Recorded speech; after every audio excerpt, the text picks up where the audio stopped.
ഈ വിഷയം അവതരിപ്പിക്കാൻ അവസരം നൽകിയ എസൻസ് ഗ്ലോബൽ ബാംഗ്ലൂരിന് എൻ്റെ നന്ദി അറിയിച്ചുകൊണ്ട് തുടങ്ങട്ടെ. ഞാനിന്നിവിടെ അവതരിപ്പിക്കാൻ ഉദ്ദേശിക്കുന്ന ടോപ്പിക്ക് സയൻറ്റിഫിക് പാരൻറ്റിങ് എന്നാണ്. നമ്മുടെ ആമുഖ പ്രഭാഷണത്തിൽ പറഞ്ഞതുപോലെ എന്താണ് സയൻറ്റിഫിക് പാരൻറ്റിങ് ഇവിടെ പറയാനുള്ള കാരണം, നമ്മൾ കുട്ടികളുണ്ടാവുക, അതുപോലെ അച്ഛനാവുക, അമ്മയാവുക എന്നൊക്കെ പറയുന്നത് വളരെ പോസിറ്റീവായിട്ടുള്ള നമ്മുടെ ലൈഫിലെ തന്നെ ഏറ്റവും ബെറ്റർ മുഹൂർത്തങ്ങളായിട്ടാണ് കൺസിഡർ ചെയ്തിട്ടുള്ളത്. എന്നാൽ നമ്മൾ ഇന്ന് പിന്തുടരുന്ന പല കാര്യങ്ങളും, സമൂഹത്തിലെ നാട്ടുനടപ്പുകൾ, ആൾക്കാരുടെ ഒപ്പീനിയനുകൾ, ഇതൊക്കെ കാരണം അത് ആ യാത്ര എന്ന് പറയുന്നത് ഭയങ്കര ദുരവസ്ഥയായിട്ട് മാറാറുണ്ട്. അതുകൊണ്ട് തന്നെ നമ്മൾ വളരെ റാഷണലായിട്ട് സയൻറ്റിഫിക് ആയിട്ട് എങ്ങനെ പാരൻറ്റിങ്ങിനെ അപ്രോച്ച് ചെയ്യാമെന്നും അത് എങ്ങനെ എഫക്റ്റീവായിട്ട് പാരൻറ്റിങ് എന്ന ജേണി വളരെ ലളിതമാക്കിയിട്ട് ആസ്വാദകരമായിട്ട് ബുദ്ധിമുട്ടുകളില്ലാതെ കൊണ്ടു കിടക്കാമെന്നാണ് പറയാൻ ഉദ്ദേശിക്കുന്നത്. ഞാൻ മനസ്സിലാക്കിയ കുറേ കാര്യങ്ങളും ഞാൻ പഠിച്ച് മനസ്സിലാക്കിയ കാര്യങ്ങളും പറയാനാണ് ഉദ്ദേശിക്കുന്നത്. ഈ പാരൻറ്റിങ് സയൻസ് എന്ന് പറയുന്നത് ഒരു ട്രഡീഷണൽ സയൻസ് അല്ല. അതുകൊണ്ട് തന്നെ ഇതിൽ ഒരുപാട് ലേണിങ്സ് ഉണ്ട്. അതുപോലെ നമ്മൾ പോകെ ഇമ്പ്രൂവ് ചെയ്യേണ്ട ഒരുപാട് കാര്യങ്ങളുണ്ട്. മിസ്റ്റേക്കുകൾ നമുക്ക് പറ്റാം, അത് നമുക്ക് ഇമ്പ്രൂവ് ചെയ്യണം. ഓക്കെ, എന്താണ് ബേസിക്കലി പാരൻറ്റിങ് എന്ന് പറഞ്ഞാൽ? പാരൻറ്റിങ് എന്ന് പറഞ്ഞാൽ നമ്മളൊരു കുട്ടി ജനിച്ച അന്ന് മുതൽ അത് 18 ബേസിക്കലി പ്രായപൂർത്തിയാവുന്നവരെ ആ കുട്ടിയെ എങ്ങനെ സപ്പോർട്ട് ചെയ്യാം, അതിൻ്റെ ഡെവലപ്മെൻറ്റ്സിനെ എങ്ങനെ സപ്പോർട്ട് ചെയ്യാം, ഫിനാൻഷ്യലി എങ്ങനെ സപ്പോർട്ട് ചെയ്യാം, അവർക്ക് വേണ്ട ജീവിത സാഹചര്യങ്ങൾ എങ്ങനെ ഒരുക്കി കൊടുക്കുക, ഇതൊക്കെയാണ് പാരൻറ്റിങ് എന്നതുകൊണ്ട് ഉദ്ദേശിക്കുന്നത്. അതിൽ സയൻറ്റിഫിക് പാരൻറ്റിങ് എന്ന് പറഞ്ഞാൽ എന്താണ്?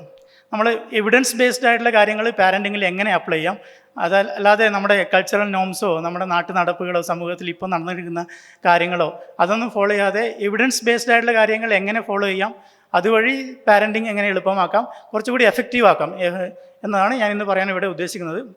അപ്പോൾ ഇതിന് നമ്മൾ ഒരുപാട് റിസർച്ച് ചെയ്യേണ്ടതുണ്ട്, പഠിക്കേണ്ടതുണ്ട്. പഠിക്കുന്ന കാര്യങ്ങൾ നമ്മൾ എവരിഡേ ഡിസിഷൻ മേക്കിങ്ങിൽ അത് അപ്ലൈ ചെയ്യേണ്ടതുണ്ട്.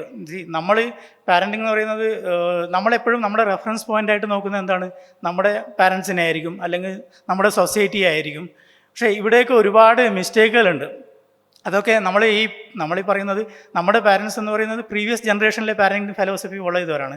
നമ്മൾ ഈ ജനറേഷനിലുള്ളവരാണ്. നമുക്ക് വളർത്തേണ്ട കുട്ടികൾ നെക്സ്റ്റ് ജനറേഷനിലുള്ളവരാണ്. അപ്പോൾ ഇവരെയൊക്കെ എങ്ങനെയാണ് എഫക്റ്റീവായിട്ട്, നമുക്ക് എങ്ങനെയാണ് എഫക്റ്റീവായിട്ട് പുതിയ കാലത്തേക്കുള്ള കുട്ടികളെ വളർത്തിയെടുക്കുക? അതിനുള്ള ഏക അപ്രോച്ച് റാഷണലായിട്ട് കുട്ടികളെ വളർത്തുക എന്നുള്ളതാണ്. റാഷണൽ എന്ന് പറയുന്നതുകൊണ്ട് എന്താ ഉദ്ദേശിക്കുന്നത്? റാഷണലായിട്ടുള്ള കാര്യങ്ങൾ കാലഘട്ടം മാറുമ്പോഴും മാറ്റം ഉണ്ടാവുന്നില്ല. സയൻറ്റിഫിക് എവിഡൻസ് ഉള്ള രീതികൾ നിങ്ങൾ ഫോളോ ചെയ്താൽ എല്ലാ കാലത്തും നിങ്ങൾക്ക് അത് ഫോളോ ചെയ്യാൻ പറ്റുമെന്നതാണ് ഇതിൻ്റെ പ്രത്യേകത. ഓക്കെ, പറയുന്നതിന് മുമ്പ് നമ്മൾ ഈ ടോപ്പിക്ക് സയൻഷ്യ ബാംഗ്ലൂരിൽ നമ്മൾ അനൗൺസ് ചെയ്തപ്പോൾ ഇത് മലയാളത്തിലായിരുന്നു പ്രോഗ്രാം. അപ്പോൾ എന്തിനാണ് സയൻറ്റിഫിക് പാരൻറ്റിങ് എന്ന ടൈറ്റിൽ ഇട്ടുള്ളത്? സയൻറ്റിഫിക് പാരൻറ്റിങ് അല്ലെങ്കിൽ പാരൻറ്റിങ്ങിൻ്റെ മലയാളം എന്താണ്? നിങ്ങൾ എത്ര പേര് പാരൻറ്റിങ്ങിൻ്റെ മലയാളം യൂസ് ചെയ്തിട്ടുണ്ട്? പാരൻറ്റിങ്ങിന് തത്തുല്യമായിട്ടുള്ള മലയാള പദം നമ്മുടെ പൊതുസമൂഹത്തിൽ തീരെ യൂസ് ചെയ്യുന്നില്ല. അതുകൊണ്ട് തന്നെയാണ് ഞാൻ സയൻറ്റിഫിക് പാരൻറ്റിങ് എന്നൊരു ടൈറ്റിൽ ഇട്ടത്. പാരൻറ്റിൻ്റെ മലയാളം രക്ഷാകർതൃത്വം എന്നാണ്. അത് പറയാൻ തന്നെ ഒരു ബുദ്ധിമുട്ട്. നമ്മൾ ജീവിതത്തിൽ എത്ര തവണ പറഞ്ഞിട്ടുണ്ടെന്ന് നമ്മൾ ആലോചിച്ചാൽ മതി. വളരെ കുറച്ചായിരിക്കും. ചിലപ്പോൾ ഇതുവരെ അങ്ങനത്തെ ഒരു വേർഡ് യൂസ് ചെയ്തിട്ടേ ഉണ്ടാവില്ല. ആദ്യം ഈ പ്രസൻറ്റേഷന് വേണ്ടിയിട്ടാണ് ഞാൻ ആദ്യമായിട്ട് രക്ഷാകർതൃത്വം എന്ന് ടൈപ്പ് ചെയ്യുന്നത്. അതുപോലെ ഗൂഗിളിൽ തന്നെ ജെമിനി വേറൊന്ന് സജസ്റ്റ് ചെയ്യുന്നുണ്ടായിരുന്നു, പാലന പരിവേദനം എന്നായിരുന്നു. എനിക്ക് തോന്നുന്നില്ല ആരും ഇതിനു മുമ്പേ ഇത് കേട്ടിട്ടുണ്ട് എന്ന്. എന്തുകൊണ്ടായിരിക്കും ഇങ്ങനൊരു പാരൻറ്റിങ് എന്നുള്ള വേർഡ്, ഇതിനൊരു മലയാളം വാക്കില്ലാത്തത്? ഓക്കെ, ഈ പാരൻറ്റിങ് എന്ന് പറയുന്ന കാലം കൊണ്ട് ജീവികൾ ഉണ്ടായിരുന്ന കാലം മുതൽ പാരൻറ്റിങ് ഉള്ളതാണല്ലോ. അതുകൊണ്ട് തന്നെ ആ കാലഘട്ടം മുതൽ നമ്മൾ ചെയ്യുന്ന ഒരു കാര്യമാണ് പാരൻറ്റിങ് എന്ന് പറയുന്നത്. പക്ഷെ എന്തുകൊണ്ടായിരിക്കും പാരൻറ്റിങ്ങിന് തത്തുല്യമായിട്ടുള്ളൊരു മലയാള പദം, ഒരു ക്ലാസിക്കൽ ലാംഗ്വേജ് ആയിട്ട് പോലും നമുക്കില്ലാത്തത്? ഉണ്ടായിട്ടും എന്തുകൊണ്ടാണ് യൂസ് ചെയ്യാത്തത്? കമ്പ്യൂട്ടർ ലാപ്ടോപ്പോ സെൽഫിയോ പോലെ ഈ അടുത്ത കാലത്ത് ഉണ്ടായിട്ടുള്ളൊരു സാധനമല്ലല്ലോ ഇത്. വർഷങ്ങളായിട്ട്, കോടിക്കണക്കിന് വർഷങ്ങളായിട്ട് ഉള്ളൊരു സാധനങ്ങളല്ലേ. അപ്പോൾ പോട്ടെ, അത് ഇല്ലാത്തതിനുള്ള കാരണം നമുക്ക് അങ്ങനെ ഒരു കാഴ്ചപ്പാട് ഇല്ലാത്തത് കൊണ്ടാണ്. പാരൻറ്റിങ് എന്നൊരു കൺസെപ്റ്റ് തന്നെ നമ്മുടെ സമൂഹത്തിലില്ല, പ്രത്യേകിച്ച് കേരളത്തിലൊന്നും ഇല്ല എന്ന് തന്നെ പറയാം. നമുക്ക് എപ്പോഴും നമ്മൾ കുട്ടികളെ വളർത്തുന്നത് രണ്ടായിട്ടാണ്. അമ്മമാർ കുട്ടികളെ വളർത്തും, അച്ഛൻ അതിന് പ്രൊവൈഡ് ചെയ്യും. ബേസിക്കലി ഫിനാൻഷ്യൽ കാര്യങ്ങൾ നോക്കുക എന്നതാണ് അച്ഛൻ്റെ ഉത്തരവാദിത്തം. അമ്മയുടെ ഉത്തരവാദിത്തമാണ് കുട്ടികളെ വളർത്തുക എന്നുള്ളത്. നമ്മൾ മാതൃത്വം, ഇപ്പം ഞാൻ ഗൂഗിളിൽ സെർച്ച് ചെയ്തപ്പോൾ കിട്ടിയൊരു ഫോട്ടോ ആണ്. അതായത് നമ്മുടെ മനസ്സിലുള്ളത് തന്നെയാണ് ഗൂഗിളും പറയുന്നത്. മാതൃത്വം എന്ന് പറയുമ്പോൾ നമ്മുടെ മനസ്സിലേക്ക് വരുന്ന ആദ്യത്തെ ഇമേജ് എന്തായിരിക്കും? അമ്മയും ഒരു കുട്ടിയും എന്നുള്ള ഇമേജാണ്. ഇപ്പം അടുത്ത് വിമൻസ് ഡേ വന്നപ്പോഴും നമ്മളെ ആശംസകൾ അറിയിച്ചുകൊണ്ട് നമ്മൾ പറയുന്നത് എന്താണ്? അല്ലേ? ഒരു അമ്മയും 8 കാലുകളും കൈകളും ഒക്കെ ഉള്ളതായിട്ട് അങ്ങനെയാണ് മാതൃത്വം, അങ്ങനെയാണ് കുട്ടികളെ വളർത്തുക. ലൈക്ക് അമ്മയാണ് ഇതൊക്കെ ചെയ്യേണ്ടത്. അച്ഛൻ്റെ ഉത്തരവാദിത്വം ലൈക്ക് പിതൃത്വം എന്ന് സെർച്ച് ചെയ്തപ്പോൾ എനിക്ക് ഗൂഗിളിൽ കിട്ടിയ ഇമേജ് കോടതികളുടെയും DNA ടെസ്റ്റിൻ്റെയും ഒക്കെ ഇമേജുകളാണ്. അപ്പോൾ പിതൃത്വം എപ്പോഴും നമ്മൾ റിലേറ്റ് ചെയ്യുന്നത് ഉത്തരവാദിത്വം ഏറ്റെടുക്കേണ്ട എന്തെങ്കിലോ അല്ലെങ്കിൽ തെളിയിക്കേണ്ട എന്തെങ്കിലും കാര്യങ്ങളായിട്ടുമാണ്. അല്ലാതെ പിതൃത്വം ഒരിക്കലും ഒരു അച്ഛൻ്റെയും കുട്ടിയുടെയും ഫോട്ടോ നമ്മൾ ചിന്തിക്കുമ്പോൾ തന്നെ നമ്മുടെ മനസ്സിലേക്ക് വരുന്ന ഇമേജിൽ അച്ഛനും കുട്ടിയും എന്നുള്ളൊരു ഇമേജ് ഇല്ല. അതുകൊണ്ട് തന്നെ അങ്ങനത്തെ ഒരു കൺസെപ്റ്റ് ഇല്ലാത്തത് കൊണ്ട് തന്നെയാണ് പാരൻറ്റിങ് ജേണി ടഫാവുന്നതും. എപ്പോഴും അമ്മയും അച്ഛനും സെപ്പറേറ്റ് ആയിട്ടാണ് നടത്തുന്നത്. അപ്പോൾ എൻ്റെ ആദ്യ പോയിന്റ്, പാരൻറ്റിങ് വളരെ എളുപ്പവും സയൻറ്റിഫിക് ബേസ്ഡ് ആയിട്ടും ആക്കണമെങ്കിൽ ആദ്യം ചെയ്യേണ്ടത് we are in this together, അല്ലേ? അച്ഛനും അമ്മയും ഒന്നിച്ചാണ് പാരൻറ്റിങ് നടത്തേണ്ടത്. അല്ലാതെ അച്ഛൻ സെപ്പറേറ്റും അമ്മ സെപ്പറേറ്റും, അതായത് ജെൻഡർ റോളുകൾ പ്ലേ ചെയ്യുകയല്ല വേണ്ടത്. എല്ലാവരും ഈ ഉത്തരവാദിത്വം നമ്മൾ ഒന്നിച്ച് അച്ഛനും അമ്മയും കുട്ടികളുടെ ഓരോ കാര്യത്തിലും ഇടപെടണം. അല്ലാതെ സെപ്പറേറ്റ് ആയിട്ട് ഓക്കെ ഈ കാര്യങ്ങൾ നീ നോക്കോളൂ, ഈ കാര്യങ്ങൾ ഞാൻ നോക്കോളൂ. അതിനേക്കാൾ നല്ലത് അച്ഛനും അമ്മയും എല്ലാ കാര്യങ്ങളിലും ഇൻവോൾവ് ആവുക എന്നുള്ളതാണ്. എല്ലാ കാര്യങ്ങളിലും പഠനം നടത്തുക എന്നുള്ളതാണ്. അച്ഛനും അമ്മയും ഡിസ്കസ് ചെയ്യുകയാണ്, എല്ലാ ടോപ്പിക്കുകളും ഡിസ്കസ് ചെയ്തിട്ട് നമുക്ക് എന്താണ് നമ്മുടെ കുട്ടിക്ക് ബെറ്റർ ആയിട്ടുള്ള കാര്യങ്ങൾ, എന്തൊക്കെയാണ് ചെയ്യാൻ പറ്റുന്നത്, ഈ കാലഘട്ടത്തിൽ എന്താണ് ചെയ്യേണ്ടത്, ഈ പ്രായത്തിലുള്ള കുട്ടികൾക്ക് എന്താണ് ചെയ്യേണ്ടത്, ഇതിലൊക്കെ ഡിസ്കസ് ചെയ്യണം. പാരൻറ്റിംഗ് എന്ന് പറയുന്നത് നമ്മുടെ ഒരു 18 വർഷത്തെ കോഴ്സാണ് ബേസിക്കലി. അപ്പോൾ നമ്മുടെ റിസൾട്ട് എന്ന് പറയുന്നത് ആ 19ാമത്തെ വർഷം കിട്ടുന്ന പ്രോഗ്രസ് കാർഡാണ്. നമ്മുടെ കുട്ടി എങ്ങനെ ബിഹേവ് ചെയ്യുന്നു, സൊസൈറ്റിയിൽ അവരെങ്ങനെ പെരുമാറുന്നു എന്നതാണ് നമ്മുടെ റിസൾട്ട്. അതുകൊണ്ട് തന്നെ ഇതൊരു ലോങ് ജേണിയാണ്. അതിൽ നമ്മൾ ഏറ്റവും എഫക്റ്റീവായിട്ട് ഉണ്ടാകണം, നമ്മൾ ഒരുപാട് റിസർച്ച് ചെയ്യണം, യുക്തിസഹമായിട്ട് കാര്യങ്ങൾ ചെയ്യണം. അങ്ങനെയാണെങ്കിൽ മാത്രമേ അത് എഫേർട്ട്ലെസ് ആയിട്ട് കൊണ്ടുപോകാൻ പറ്റൂ. ഓക്കെ, അപ്പോൾ പാരൻറ്റിങ്ങിനേക്ക് ആദ്യം പാരൻറ്റിംഗ് എന്ന് പറയുമ്പോൾ നിങ്ങൾ പാരൻ്റ് ആവാൻ റെഡിയാണോ എന്ന് അറിയണമല്ലോ. വെറുതെ അങ്ങോട്ട് പാരൻ്റായി ലൈക്ക് എന്ന് പറഞ്ഞിട്ട് സർപ്രൈസ് ആയിട്ട് ഹായ് കൺഗ്രാജുലേഷൻസ് അങ്ങനെ ആവാൻ പാടില്ലല്ലോ. പാരൻറ്റിങ് എപ്പോഴും നമ്മളൊരു പ്രിപ്പറേഷൻ ആവശ്യമാണ്. നിങ്ങൾ ആസ് എ പാർട്ട്ണർ, ഒരു ഹസ്ബൻഡ് ആൻഡ് വൈഫ്, നിങ്ങൾ ഒരു കുട്ടിയെ വളർത്താൻ തയ്യാറായോ, റെഡിയാണോ? ഓക്കെ, അതിന് വേണ്ടിയിട്ട് പാരൻറ്റിങ്ങിന് ഇറങ്ങുന്നതിന് മുമ്പേ, ഒരു കുട്ടി ഉണ്ടാക്കാമെന്ന് ചിന്തിക്കുന്നതിന് മുമ്പേ നിങ്ങൾ ആവശ്യത്തിന് പഠനങ്ങൾ നടത്തണം, ഒരുപാട് ഡിസ്കസ് ചെയ്യണം, തങ്ങളുടെ പാർട്ട്ണറുമായിട്ടും കൂടി ഡിസ്കസ് ചെയ്യണം. പാർട്ട്ണർ റെഡി ആവണം. നമ്മൾ രണ്ടുപേരും ഓക്കെ നമുക്കിനി കുട്ടികളുണ്ടാവാം, അടുത്ത ജനറേഷൻ ഉണ്ടാകാം, അങ്ങനെ ഒരു രീതിയിലേക്ക് പാരൻസ് ആവാം എന്ന് റെഡിയാവാം എന്ന് തീരുമാനിച്ചിട്ട് മാത്രമേ നിങ്ങൾ പാരൻറ്റിങ്ങിലേക്ക് ഇറങ്ങാൻ പാടുള്ളൂ. അതിനു മുമ്പേ നിങ്ങൾ എന്ത് പാരൻറ്റിങ് വാല്യൂസാണ് ഉദ്ദേശിക്കുന്നത്, ചൈൽഡ് ബർത്തിനായിട്ടുള്ള എന്തൊക്കെ പ്രിപ്പറേഷനുകൾ ആവശ്യമാണ്, നിങ്ങൾ ഫിറ്റാണോ, ഹെൽത്തി ആണോ, ഹെൽത്തി ആണെങ്കിൽ അല്ലെങ്കിൽ ഹെൽത്തി ആവാനുള്ള മാർഗ്ഗങ്ങളുണ്ട്. ലൈക്ക് നിങ്ങൾ ഒരു മെഡിക്കൽ ചെക്കപ്പ് ചെയ്യുക, ചിലപ്പോൾ സ്ത്രീകൾക്കാണെങ്കിൽ നമുക്ക് ഫോളിക് ആസിഡ് സ്റ്റാർട്ട് ചെയ്യാം, വിറ്റാമിൻ ഡി സ്റ്റാർട്ട് ചെയ്യാം, ഇങ്ങനെയുള്ള ഒരുപാട് സാധനങ്ങൾ ചെയ്യാനുണ്ട്. ഇങ്ങനെയൊക്കെ ചെയ്തിട്ട് മാത്രമേ നിങ്ങൾ ഫിനാൻഷ്യലി നിങ്ങൾ പ്രിപ്പയർഡ് ആണോ. ഒരു കുട്ടിയെ വളർത്തുമ്പം ചിലവുകൾ കൂടും. ഓക്കെ, നിങ്ങൾ ബാംഗ്ലൂർ പോലുള്ള സിറ്റികളാണെങ്കിൽ ചിലവുകൾ അതിലും വർദ്ധിക്കും. അപ്പോൾ ഇതിനൊക്കെ നിങ്ങൾ റെഡിയാണോ, ഫിനാൻഷ്യലി ഓക്യുപ്പൈഡ് ആണോ, ഇതൊക്കെ മനസ്സിലാക്കിയിട്ട് വേണം നിങ്ങൾക്ക് ഇതിലേക്ക് ഇറങ്ങാൻ വേണ്ടി. കൂടാതെ നിങ്ങൾക്ക് സപ്പോർട്ട് സിസ്റ്റം ഉണ്ടോ? സപ്പോർട്ട് സിസ്റ്റം വേണമെന്ന് നിർബന്ധമില്ല, എന്നാലും എങ്ങനെയാണ് നിങ്ങളെല്ലാ കാര്യങ്ങളും ചെയ്യുന്നത്?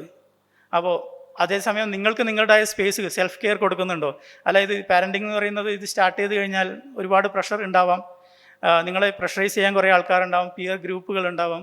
അപ്പോൾ അതൊക്കെ നിങ്ങൾക്ക് വേണ്ടിയിട്ട് സമയം കൊടുക്കുന്നുണ്ട് നിങ്ങളുടെ കുട്ടികൾക്ക്. എന്നാൽ മാത്രമേ നിങ്ങൾ പോസിറ്റീവായിട്ട് നിൽക്കുന്നുണ്ടെങ്കിൽ, നിങ്ങൾക്ക് മെൻ്റൽ ഹെൽത്ത് ഓക്കെ ആണെങ്കിൽ മാത്രമേ നിങ്ങളുടെ കുട്ടികളുടെയും മെൻ്റൽ ഹെൽത്ത് ഓക്കെ ആവുള്ളൂ. അപ്പോൾ ഇതൊക്കെ റെഡി ആയിട്ട് വേണം നിങ്ങൾ പാരൻറ്റിങ് എന്ന ജേണിയൊക്കെ സ്റ്റാർട്ട് ചെയ്യാൻ വേണ്ടിയിട്ട്. ഓക്കെ, ഈ അടുത്ത് 1-2 ആഴ്ച മുന്നേ ഒരു വാർത്ത കണ്ടു.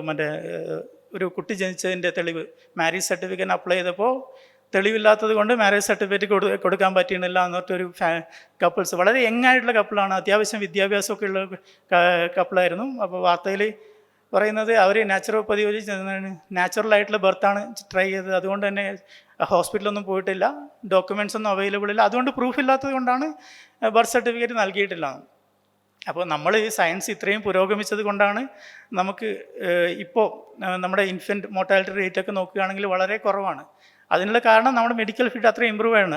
ആ സമയത്ത് നമ്മൾ വളരെ ഇതൊന്നും അറിയാതെ ഓക്കെ എൻ്റെ അച്ഛനും അമ്മയും അല്ലെങ്കിൽ എൻ്റെ അച്ഛനും അമ്മയും 7-8 പ്രസവിച്ചത് ഇതൊന്നും ഇല്ലാതെ, ഈ സപ്പോർട്ടൊന്നും ഇല്ലാതാണ്, ഹോസ്പിറ്റലിൻ്റെ ഒരു സഹായമില്ലാതെ, ഒരു ഡോക്ടറെയും കണ്ടിട്ടില്ല. ചിലവർ ഞാൻ നെല്ല് കുത്തുന്നതിനിടയ്ക്ക് പ്രസവിച്ചിട്ട് വന്നാണെന്നൊക്കെ പറയുന്ന ആൾക്കാരൊക്കെ ഉണ്ട്. പക്ഷേ ആ കാലഘട്ടത്തിൽ എത്ര കുട്ടികളാണ് ഹെൽത്തി ആയിട്ട് ജീവിച്ചിട്ടുണ്ട്? നമ്മുടെ ആയുർദൈർഘ്യം പറയുന്നത് എത്രയായിരുന്നു? ആ കാലഘട്ടത്തിൽ. ഇതൊക്കെ ഒരുപാട് മാറിയത് ഇപ്പോഴും ചൈൽഡ് സുഖപ്രസവം എന്നൊക്കെ പറയാറില്ലേ? സുഖപ്രസവം എന്ന് പറഞ്ഞാൽ എന്താണ്? ബേസിക്കലി ആ കാലഘട്ടത്തിൽ അച്ഛനും അമ്മയും അമ്മയും കുഞ്ഞും ജീവിച്ചിരിക്കുന്നുണ്ടെങ്കിൽ അതിന് സുഖപ്രസവം എന്നാണ് പറയാറ് എന്നാണ് കേട്ടിട്ടുള്ളത്. അല്ലാതെ ഈ പ്രസവം നാച്ചുറലായിട്ട് അല്ലെങ്കിൽ ചൈൽഡ് ബർത്ത് ചെയ്യുന്നത് നല്ല സുഖമുള്ള പരിപാടി ആയതുകൊണ്ടല്ല ഒരിക്കലും സുഖപ്രസവം എന്ന് പറയുന്നത്. ഓക്കെ, അപ്പോൾ ഇനിയിപ്പം സർജറി ചെയ്യുന്ന സിസേറിയൻ ചെയ്യുന്നതാണ് ഇപ്പം കുറച്ചുകൂടി സുഖം എന്നാണ് എനിക്ക് തോന്നുന്നത്. പക്ഷേ എൻ്റെ അഭിപ്രായം ഞാനിവിടെ പറയുന്നില്ല. അപ്പോൾ ഇങ്ങനെയുള്ള കാര്യങ്ങൾ ഇഗ്നോറൻ്റ് ആയത് കാരണം നമുക്ക് പ്രോപ്പറായിട്ടുള്ള ഡോക്യുമെൻറ്റേഷൻ ഇല്ല, സപ്പോർട്ടില്ല, മെഡിക്കൽ ഇതില്ല. ഈ പറയുന്ന ഫാമിലി വാക്സിനേഷനെ ഒന്നും എന്നുണ്ട് കാര്യമാക്കുന്നില്ല. വാക്സിനേഷൻ്റെ ഒക്കെ ഇമ്പോർട്ടൻസ് വളരെ കൂടുതലാണ്. നമ്മൾ പ്രത്യേകിച്ച് ഒരുപാട് രോഗങ്ങളെ മാറ്റി നിർത്താൻ വേണ്ടിയിട്ട് വാക്സിനേഷൻ ആയിരിക്കും കൃത്യമായിട്ട് കാലയളവിൽ വാക്സിനേഷൻ കൊടുക്കേണ്ടതുണ്ട്. അപ്പോൾ ഈ മെത്തേഡുകളൊക്കെ ഇഗ്നോർ ചെയ്തിട്ട് എപ്പോഴെങ്കിലും എന്തെങ്കിലും സംഭവിച്ചിട്ടാണ് ആൾക്കാർ പറയുക ഓക്കെ അത് ചെയ്യണമായിരുന്നു എന്നുള്ളത്. അപ്പോൾ ഓക്കെ, ഇതിൻ്റെ കേസിൽ ഞാൻ ഒരു എക്സാമ്പിൾ കൂടി പറയാം. ബർത്ത് സർട്ടിഫിക്കറ്റ് എൻ്റെ മകളുണ്ടായത് ഇവിടെ ബാംഗ്ലൂരിലെ ഹോസ്പിറ്റലിലാണ്. അപ്പോൾ ജനിച്ച അന്ന് തന്നെ ഞാൻ ഹോസ്പിറ്റലിൽ പേര് എഴുതി കൊടുത്തു. അതുകൊണ്ട് തന്നെ ഹോസ്പിറ്റലിൽ തന്നെ എനിക്ക് ബർത്ത് സർട്ടിഫിക്കറ്റ് തന്നു. വളരെ ഈസി ആയിട്ടുള്ള പ്രോസസ്സാണ്. ഞാൻ അതിന് വേണ്ടിയിട്ട് ഒരു എക്സ്ട്രാ എഫേർട്ടും എടുത്തിട്ടില്ല. എൻ്റെ സമയവുമില്ല, എൻ്റെ എഫേർട്ടും ഞാൻ ചിലവ് ചെയ്തിട്ടില്ല. വേണമെങ്കിൽ അന്ന് തന്നെ പേര് ഇടുന്നത് കൊണ്ട് തന്നെ നിങ്ങൾക്ക് വേണമെങ്കിൽ പേരിടൽ ചടങ്ങ് എന്ന് പറഞ്ഞ ഒരു എക്സ്ട്രാ ചടങ്ങും വേണമെങ്കിൽ ഒഴിവാക്കാവുന്നതാണ്. അതുകൊണ്ട് നിങ്ങൾക്ക് നല്ലൊരു സാമ്പത്തിക ലാഭവും ഉണ്ടാക്കാവുന്നതാണ്. ഓക്കെ, വേണമെങ്കിൽ ട്രൈ ചെയ്യാം. പക്ഷേ ഒരുപാട് പേരെ ചൊടിപ്പിക്കേണ്ടി വരും. അത് നിങ്ങൾ യുക്തിസഹമായിട്ട് ഹാൻഡിൽ ചെയ്യുക.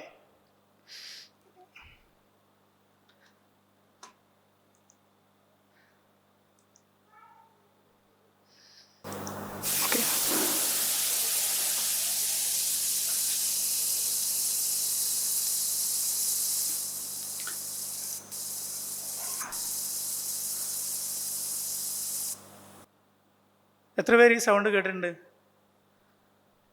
ഇത് വൈറ്റ് നോയ്സ് എന്നാണ് പറയാറ്. അതായത് വളരെ ബ്രോഡായിട്ടുള്ള ഫ്രീക്വൻസിയുള്ള സൗണ്ടുകൾ മിക്സ് ചെയ്തിട്ടുള്ള ഒരു നോയ്സാണ് വൈറ്റ് നോയ്സ്. നമ്മുടെ പഴയ ദൂരദർശനിലൊക്കെ ചാനൽ കട്ടായാലൊക്കെ വരുന്ന കുത്തു ബ്ലാക്ക് ആൻഡ് വൈറ്റിൽ കുത്തുള്ള അതേ സൗണ്ടും ഇത് തന്നെയാണ്. ഇത് ഇവിടെ പ്ലേ ചെയ്യാനുള്ള കാരണം ഈ സാധനം എന്ന് പറയുന്നത് നമ്മളെ പഴയ നോയ്സിനെയും ബ്രേക്ക് ചെയ്യും, ബ്ലാക്ക് ഔട്ട് ചെയ്യും. നമ്മൾ വൈറ്റ് നോയ്സ് പ്ലേ ചെയ്താൽ അത് കുട്ടിയുടെ ഉറക്കത്തിനെ വളരെ ഹെൽപ്പ് ചെയ്യുമെന്നാണ് പറയുന്നത്. അപ്പോൾ അതിനൊരു കാം എൻവയോൺമെൻറ്റ് സൃഷ്ടിക്കാൻ വേണ്ടിയിട്ട് ഈ വൈറ്റ് നോയ്സ് ചെയ്യും. അപ്പോൾ കുട്ടികൾ തീരെ ഉറങ്ങുന്നില്ലെങ്കിൽ നിങ്ങൾ വെറുതെ ഒരു വൈറ്റ് നോയ്സ് ഓഡിയോ പ്ലേ ചെയ്താൽ മതി. ഒരുപാട് മൊബൈൽ ആപ്പുകളുണ്ട് വൈറ്റ് നോയ്സ് സപ്പോർട്ട് ചെയ്യുന്നത്. അതുപോലെ യൂട്യൂബിൽ വെറുതെ വൈറ്റ് നോയ്സ് അടിച്ചാൽ 10 മണിക്കൂർ ദൈർഘ്യമുള്ള വീഡിയോകളൊക്കെ കാണാം. അപ്പോൾ വൈറ്റ് നോയ്സ് പ്ലേ ചെയ്താൽ വളരെ എളുപ്പത്തിൽ തന്നെ കുട്ടി ഉറക്കത്തിലേക്ക്. നമ്മൾ ചില ആൾക്കാരൊക്കെ പറയുന്നില്ലേ നമ്മളെ ഫോണിൻ്റെ ഫാനിൻ്റെ ശബ്ദം കേട്ടാൽ മാത്രമേ ഉറങ്ങാൻ പറ്റുന്നുള്ളൂ.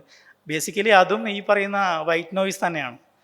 അതുകൊണ്ടാണ് അത് ബാക്കിയുള്ള സൗണ്ടുകളെ മാസ്ക് ചെയ്തിട്ട് നിങ്ങൾ വളരെ കാം ആൻഡ് ക്വയറ്റായിട്ടുള്ള. അപ്പോൾ കുട്ടിക്കതൊരു എന്ന് പറഞ്ഞിട്ട് വളരെ സേഫ് ആൻഡ് സെക്യൂർ ആയിട്ടുള്ളൊരു ലൊക്കേഷനിലാണ് നമ്മൾ എത്തിയിട്ടുള്ളതെന്ന് ഫീൽ ചെയ്യും. സ്റ്റഡീസ് പറയുന്നത് കുട്ടി അമ്മയുടെ വയറിൽ തന്നെ ഉണ്ടാകും, വയറിൽ തന്നെ ഉള്ള ഒരു ഫീൽ ഉണ്ടല്ലോ. ബേസിക്കലി വയറിനുള്ളിലുള്ള സൗണ്ടൊക്കെ ഈ സൗണ്ടാണ്. ബേസിക്കലി വൈറ്റ് നോയ്സ് ആണ് അകത്ത് ഗർഭാവസ്ഥയിലിരിക്കുന്ന കുട്ടി കേൾക്കുന്നത്. അതുകൊണ്ടായിരിക്കും ആ ഒരു ഫീൽ സേഫ് ആൻഡ് സെക്യൂർ ഒരു ഫീൽ കിട്ടുന്നതുകൊണ്ടാണ് കുട്ടി വളരെ എളുപ്പത്തിൽ ഉറങ്ങുന്നത് എന്നാണ് പറയുന്നത്. ഒരുപക്ഷെ അർജുനൻ ദ്രൗപദിയോട് പണ്ട് മഹാഭാരതത്തിൽ ചക്രവ്യൂഹത്തിൻ്റെ കഥ പറഞ്ഞത് ഓർമ്മയുണ്ടാവല്ലോ. നമ്മൾ അതിനിടയിൽ ദ്രൗപദി ഉറങ്ങിപ്പോയത് കൊണ്ട് തന്നെ ചക്രവ്യൂഹം ഭേദിക്കാനുള്ള സൊല്യൂഷൻ കിട്ടിയിട്ടില്ല എന്ന്. അകത്ത് അഭിമന്യു കേട്ടത് ചിലപ്പോൾ വൈറ്റ് നോയ്സ് ആയിരിക്കും. അതുകൊണ്ട് വൈറ്റ് നോയ്സ് കേട്ടുകൊണ്ട് അഭിമന്യു പെട്ടെന്ന് ഉറങ്ങിപ്പോയത് കൊണ്ടായിരിക്കാം ചിലപ്പോൾ ചക്രവ്യൂഹം ഭേദിക്കാനുള്ള സംഭവം പുള്ളിക്ക് അങ്ങനെ മനസ്സിലാവാഞ്ഞത്. അപ്പോൾ ഈ ഒരുപാട് മൊബൈൽ ആപ്പുകളുണ്ട്. അതുപോലെ വൈറ്റ് നോയ്സിൻ്റെ ഡിവൈസുകൾ പോലും ഉണ്ട്. ചെറിയ ഡിവൈസുകൾ ഉപയോഗിച്ചിട്ട് നിങ്ങൾക്ക് വൈറ്റ് നോയ്സ് ഉണ്ടാക്കാവുന്നതാണ്. ഈ താഴെ കൊടുത്തിട്ടുള്ളത് എൻ്റെ മകളുടെ തന്നെ ഫോട്ടോ ആണ്. ഡേ 1 എടുത്ത ഫോട്ടോ ആണ്. ഡേ 1 അവൾ ഇങ്ങനെ കംഫർട്ടബിളും സേഫായും സെക്യൂറായിട്ട് ഇരിക്കാൻ ആ ഫോട്ടോ കൊണ്ട് പോസ്റ്റ് ചെയ്യാൻ അവളെ സഹായിച്ചത് വൈറ്റ് നോയ്സാണ്. വന്ന ഫോട്ടോഗ്രാഫർ വൈറ്റ് നോയ്സ് പ്ലേ ചെയ്തപ്പോൾ അവൾ കാം ആൻഡ് ക്വയറ്റായിട്ട് കിടന്നുറങ്ങി. അതുകൊണ്ട് തന്നെ വളരെ എളുപ്പത്തിൽ ഇവിടെ ബാംഗ്ലൂരിലെ പല ന്യൂ ബോൺ ഫോട്ടോഗ്രാഫേഴ്സ് യൂസ് ചെയ്യുന്ന ടെക്നിക്കാണ്. ഇതൊക്കെ നമ്മുടെ നിത്യജീവിതത്തിൽ ഉപയോഗിച്ചാൽ വളരെ പെട്ടെന്ന് ഉറങ്ങുകയും നിങ്ങൾ ഈ സ്വിങ് ചെയ്ത് ഒരുപാട് കഷ്ടപ്പെടേണ്ട ആവശ്യകത ഇല്ലാതാവുകയും ചെയ്യുന്നുണ്ട്. ബേസിക്കലി നിങ്ങളുടെ എഫേർട്ട് ഒരുപാട് കുറക്കാൻ ഇതുപോലെ സഹായിക്കും. ഓക്കെ, അടുത്തൊരു ഡിബേറ്റാണ്, വളരെ നോർമലായിട്ട് കാണുന്നൊരു ഡിബേറ്റാണ്, ഡയപ്പർ കുട്ടികൾക്ക് നല്ലതാണോ ഇല്ലയെന്ന്. വളരെ സിമ്പിൾ ആൻസർ, യെസ്, ഡയപ്പർ നല്ലതാണ്. കാരണം അത് ഹൈജീനിക്കാണ്, അത് ഒരുപാട് കൺവീനിയൻ്റ്, അത് കുട്ടികൾക്ക് ഒരുപാട് കംഫേർട്ട് നൽകുന്നുണ്ട്, അതുപോലെ ഇൻഫെക്ഷൻ റെഡ്യൂസ് ചെയ്യാനുള്ള സഹായകരമാണ്. പിന്നെ ചെയ്യേണ്ടത് നമ്മൾ ഫ്രീക്വൻ്റ് ആയിട്ട് അത് ഡയപ്പർ ചേഞ്ച് ചെയ്യണം. ഡെയിലി ലൈക്ക് ഡിസ്പോസിബിൾ ഡയപ്പറാണ് യൂസ് ചെയ്യണമെങ്കിൽ കുറച്ച് എക്സ്പെൻസീവ് ആയിരിക്കും. അങ്ങനെയാണെങ്കിൽ ക്ലോത്ത് ഡയപ്പേഴ്സ് യൂസ് ചെയ്യാവുന്നതാണ്. പക്ഷേ ഇത് നമ്മുടെ ഒരുപാട് സമയവും എഫർട്ടും ലാഭിക്കാൻ ഇത് സഹായകരമാണ്. പിന്നെ അടുത്തൊരു ബിഗ് എഫേർട്ടാണ്, പ്രത്യേകിച്ച് നമ്മുടെ നാട്ടിലുള്ള സാധനമാണ്. നമ്മുടെ നാട്ടിൽ വെച്ചാൽ ഇന്ത്യയിൽ മൊത്തം ഉണ്ട് കേട്ടോ, ഇത് കേരളത്തിൽ മാത്രം ഒതുങ്ങി കൊടുക്കുന്നതല്ല. അത് പറയുന്നത് കുട്ടിയെ സുന്ദരിയാക്കാനാണ് എന്നാണ് പറയുന്നത്. ഇങ്ങനെ എനിക്കറിയില്ല, ഇങ്ങനെ കണ്ടാലാണോ കുട്ടികൾ. അങ്ങനെയാണെങ്കിൽ നിങ്ങൾ ഓഫീസിൽ പോകുമ്പോഴും ഇതുപോലെയുള്ള കോപ്രായങ്ങൾ കാണിച്ചിട്ട് പോയിക്കൂടെ? എന്തുകൊണ്ട് പറ്റില്ല? ഓക്കെ, വേറെ കുറേ ആർഗ്യുമെൻറ്റ്. ഞാനിതിങ്ങനെ ഓഫീസിൽ ചില ആളോട് സംസാരിച്ച് പറഞ്ഞു, വളരെ വളരെ ഇമ്പോർട്ടൻ്റ് ആണ് കൺമഷി. കാരണം പുരികം ഒക്കെ, കുട്ടികൾക്ക് പുരികമൊക്കെ ഉണ്ടാവുന്നത് ഈ കൺമഷി ഇട്ടത് കൊണ്ടാണ്. അതല്ലെങ്കിൽ തീരെ പുരികമൊന്നും ഇല്ലാതായിട്ട് വളരും. ഇതൊന്നും ജനറ്റിക് ആണെന്നോ അല്ലെങ്കിൽ നമ്മുടെ സൊസൈറ്റി ഇങ്ങനെയാണോ, അല്ലെ അങ്ങനെയാണെങ്കിൽ മറ്റേ നമ്മൾ പുരികം ഇല്ലാത്ത കുറേ ആൾക്കാരുണ്ടല്ലോ, ജപ്പാനിലും കൊറിയയിലൊക്കെ ചിലപ്പോൾ കൺമഷി ഇട്ടാൽ ചിലപ്പോൾ അവർക്ക് അവരുടെ DNA കംപ്ലീറ്റ് എവല്യൂഷൻ സംഭവിച്ചിട്ട് ചിലപ്പോൾ അവർക്കും നല്ല കടുത്ത പിരികങ്ങളൊക്കെ വരാൻ സാധ്യതയുണ്ട്. അപ്പോൾ എന്താണ് ഇതിൻ്റെ സയൻസ് പറയുന്നത്? കൺമഷിയിൽ ഒരുപാട് ലെഡ് എലമെൻറ്റ്സ് ഉണ്ടാവും, മറ്റ് കെമിക്കൽസ് ഉണ്ടാവും. ഇതൊക്കെ ഐ ഇൻഫെക്ഷൻസും ഇറിറ്റേഷൻസും ഉണ്ടാക്കാൻ സാധിക്കുന്നത്. അതുകൊണ്ട് കൺമഷി ദയവ് ചെയ്ത് ഉപയോഗിക്കരുത് എന്നാണ് ശാസ്ത്രം പറയുന്നത്. അതുപോലെ ഉപയോഗിക്കരുത് മാത്രമല്ല, നമ്മൾ അതിനു വേണ്ടി ഇടുന്ന എഫേർട്ട് എത്രയാണ്? ഒരു ദിവസം ഡെയിലി ലൈഫിൽ സംഭവിക്കണം. ഒരു കുട്ടി ജനിച്ചു തുടങ്ങിയ എല്ലാ ദിവസവും ഒരു മണിക്കൂറത്തെ പ്രോസസ്സാണെന്ന് തോന്നുന്നു ഈ കുളിപ്പിക്കലും കൺമഷി ഇടലും. അത് ചെയ്യാൻ വീട്ടിൽ വേറെ ആൾക്കാരുണ്ടെങ്കിൽ ഓക്കെ, നമ്മൾ എഫേർട്ട് കൺസിഡർ ചെയ്യേണ്ട ആവശ്യമില്ല. പക്ഷേ 1 മണിക്കൂറിലധികം. പിന്നെ അതിൻ്റെ കൂടെയും ബാക്കിയുള്ള പരിപാടികളുണ്ടെന്ന്, തല ഉരുട്ടിയെടുക്കുക, പിന്നെ മസാജ് ചെയ്യുക, ഇങ്ങനെയുള്ള പല. എൻ്റെ തന്നെ ഫാമിലിയൊക്കെ പറഞ്ഞിട്ടുണ്ട്, നിന്നെയൊക്കെ ഞാൻ ഉരുട്ടിയെടുത്താണ്, അല്ലെങ്കിൽ ഈ ഷേപ്പൊന്നും നിനക്ക് കിട്ടിയിരുന്നില്ല. അപ്പോൾ ഇങ്ങനെ ഇതിന് നമ്മൾ ചെയ്യുന്ന എഫേർട്ടും സമയവും എത്ര കൂടുതലാണ്. വേറൊന്ന് പറയാനുള്ളത്, നോയിസ് പൊല്യൂഷൻ. ഇത് നോയിസ് പൊല്യൂഷൻ എന്ന് ടൈറ്റിൽ ഇടണോ, അല്ല വെറുതെ കുട്ടികൾക്ക് വേണ്ടിയുള്ള വേറെ എന്തെങ്കിലും ടൈറ്റിൽ ഇടണോ ചോദിച്ചു. പക്ഷേ കുട്ടികൾക്ക് ഇതൊരു നോയിസ് പൊല്യൂഷൻ തന്നെയാണ്, അല്ലേ? നമ്മൾ കണ്ടിട്ടില്ലേ, അമ്പലപ്പറമ്പിലും മറ്റേ നല്ല ചെണ്ടമേളങ്ങളൊക്കെ ഉള്ള സ്ഥലങ്ങളിലൊക്കെ കുട്ടി കിടന്ന് നിലവിളിക്കുന്നത്. ഒന്നാമത് നല്ല ചൂടായിരിക്കും, രണ്ടാമത് ഈ ശബ്ദം എന്ന് പറയുന്നത് ഭയങ്കര കൂടുതലായിരിക്കും. ഒരു കുട്ടിക്ക് അലൗഡായിട്ടുള്ള, ന്യൂബോൺ ബേബികൾക്ക് അലൗഡായിട്ടുള്ള ശബ്ദപരിമിതി എന്ന് പറയുന്നത് 50 ഡെസിബലിന് താഴെയാണ്. നോർമലി 50 ഡെസിബൽ എന്ന് പറയുന്നത് വളരെ, നമ്മൾ ഒരാളോട് അടുത്ത് വന്ന് രഹസ്യം പറയുന്ന ഒരു ശബ്ദമാണ് 50 ഡെസിബൽ. നിങ്ങൾക്ക് ആ പിക്ചറിൽ കാണാൻ പറ്റും. ഞാൻ ക്ലിയർ ആയിട്ട് കാണുന്നില്ലെങ്കിലും ലൈക്ക് 50 ഡെസിബൽ എന്താണ്, 60 ഡെസിബൽ എന്താണ്. ഒരു ട്രക്ക് പോകുന്ന ശബ്ദം എന്ന് പറയുന്നത് 80-90 ഡെസിബലൊക്കെയാണ്. അപ്പോൾ ഈ ചെണ്ട കൊട്ടെന്ന് പറയും ചിലപ്പോൾ 100ന് മുകളിലായിരിക്കും. അതുപോലെ കോളാമ്പി, പാട്ടുവെക്കൽ, അമ്പലത്തിൽ ഇതുപോലെ പാട്ടുവെക്കൽ, ആരാധനാലയങ്ങളിലെ ബഹളങ്ങൾ, ഇങ്ങനെയൊക്കെ പറഞ്ഞ് ഒരുപാട് വലിയ ശബ്ദങ്ങൾക്കാണ് കുട്ടികൾ എക്സ്പോസ്ഡ് ആവുന്നത്. അതുകൊണ്ടാണ് കുട്ടികൾക്ക് അറിയുന്നത്. ഇനി ഈ ഇമേജിൽ കാണുന്നത് കുട്ടി എന്നത് ഒറിജിനൽ ഇമേജ് അല്ല, അതൊരു AI ക്രിയേറ്റഡ് ആണ്. ഇങ്ങനെയുള്ള കുട്ടികൾ ഇമേജുകൾ ഉണ്ടാവാതിരിക്കട്ടെ എന്നാണ് പറയുന്നത്. അതുകൊണ്ടുള്ള ഇങ്ങനെയുള്ള സൗണ്ടുകൾ കാരണം എന്താണ് പ്രശ്നം? കുട്ടിക്ക് പെർമനൻറ്റ് ഹിയറിംഗ് ലോസ് വരെ ഉണ്ടാവാൻ സാധ്യതയുണ്ട്. അതുപോലെ ഇത് മറ്റ് ഹെൽത്ത് ഇൻഫെക്ഷൻസും ഉണ്ടാക്കാം, ലൈക്ക് കാർഡിയാക് ഇഷ്യൂസ് ഉണ്ടാക്കാം, മറ്റ് ശ്വാസകോശ സംബന്ധമായുള്ള അസുഖങ്ങളുണ്ടാകും, കരൾ സംബന്ധമായുള്ള അസുഖങ്ങളൊക്കെ ഉണ്ടാക്കാം എന്നുള്ളത് പഠനങ്ങളുണ്ട്. അതുകൊണ്ട് കുട്ടികൾക്ക് എപ്പോഴും വലിയ ബഹളങ്ങളില്ലാത്ത സ്ഥലങ്ങൾ കൊണ്ടുപോകുന്നതാണ് ഏറ്റവും നല്ലത്. എനിക്ക് തോന്നുന്നില്ല അമ്പലങ്ങളിലും ആരാധനാലയങ്ങളും ശബ്ദം കുറയ്ക്കാൻ പറ്റുമോ എന്നുള്ള കാര്യത്തിൽ ഡൗട്ടുണ്ട്. പക്ഷേ അറ്റ്ലീസ്റ്റ് ബാംഗ്ലൂരിലെ പബ്ബുകളിലൊക്കെ സൗണ്ട് കുറച്ചുള്ള സ്ഥലങ്ങളുണ്ട്. സൗണ്ട് കൂടുതലുണ്ടെങ്കിൽ അവർ ചെറിയ കുട്ടികളെ കൊണ്ടുവരണ്ടെന്നുള്ള അവർക്കുള്ള ബോധം പോലും ആരാധനാലയങ്ങൾക്കില്ല എന്ന് പറയുന്നത് വളരെ മോശമായിട്ടുള്ള കാര്യമാണ്. അടുത്തൊരു കൺസെപ്റ്റ് പറയുന്നത് ബേബി ലെഡ് വീനിങ് എന്ന് പറയും. നമ്മൾ ഏറ്റവും കൂടുതൽ ബുദ്ധിമുട്ടുന്നത് കുട്ടികൾക്ക് ഫുഡ് കൊടുക്കാനുള്ള ഇതാണ്. ഒരുപാട് സമയം ഒരു ദിവസം നമ്മൾ കുട്ടികൾക്ക് ഫുഡ് കൊടുക്കാൻ വേണ്ടിയിട്ട് ഉപയോഗിക്കും. അതുകൊണ്ട് തന്നെ ബേബി ലെഡ് എന്ന് പറയുന്ന ഒരു റീസെൻറ്റ് കൺസെപ്റ്റാണ്. അത് ഒരു 6 മാസം മുതലാണ് കുട്ടികൾ സോളിഡ് ഫുഡ് കഴിച്ചു തുടങ്ങുക. ആ കാലഘട്ടം മുതൽ തന്നെ നമ്മൾ സോളിഡ് ഫുഡ് കൊടുക്കുന്നുണ്ടെങ്കിൽ അതിന് വേണ്ടിയിട്ടുള്ള എക്വിപ്ഡ് ആയിരിക്കുക.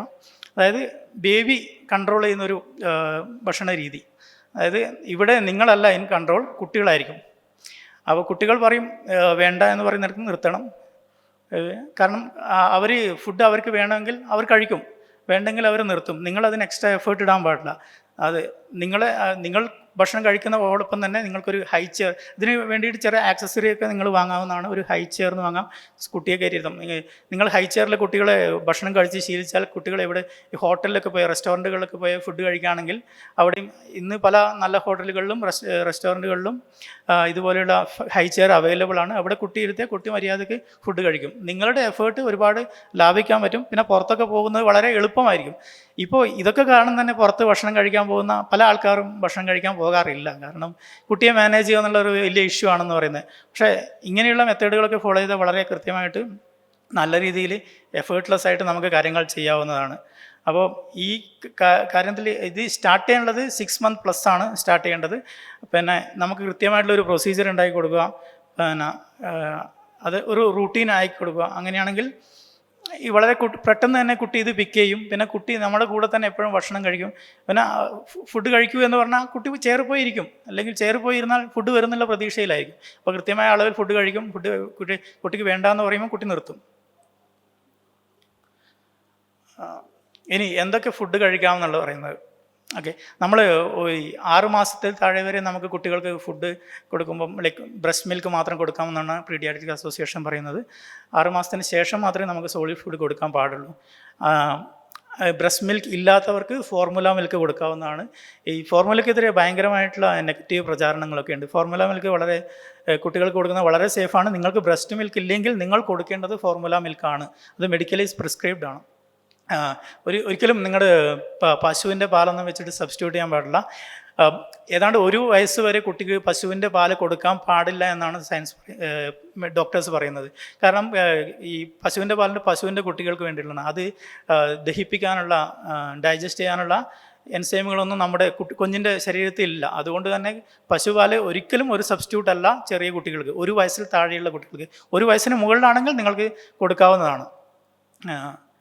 പിന്നെ അതുപോലെ ഹണി എന്ന് പറയുന്നത് വളരെ ഡേഞ്ചറസ് ആയിട്ടുള്ള സാധനമാണ്. നമ്മുടെ നാട്ടിലെ കസ്റ്റം, നമ്മുടെ പല ആചാരങ്ങളിലും വളരെ ചെറിയ കുട്ടികൾക്ക് 1 വയസ്സ് പേര് വിളിക്കല്ലോ, അല്ലെങ്കിൽ 28 ഒക്കെ തേനും വയമ്പും കൊടുക്കുന്ന ഒരു പരിപാടിയുണ്ട്. ഇതൊക്കെ വളരെ ഹെൽത്ത് റിസ്ക് ആയിട്ടുള്ള കാര്യങ്ങളാണ്.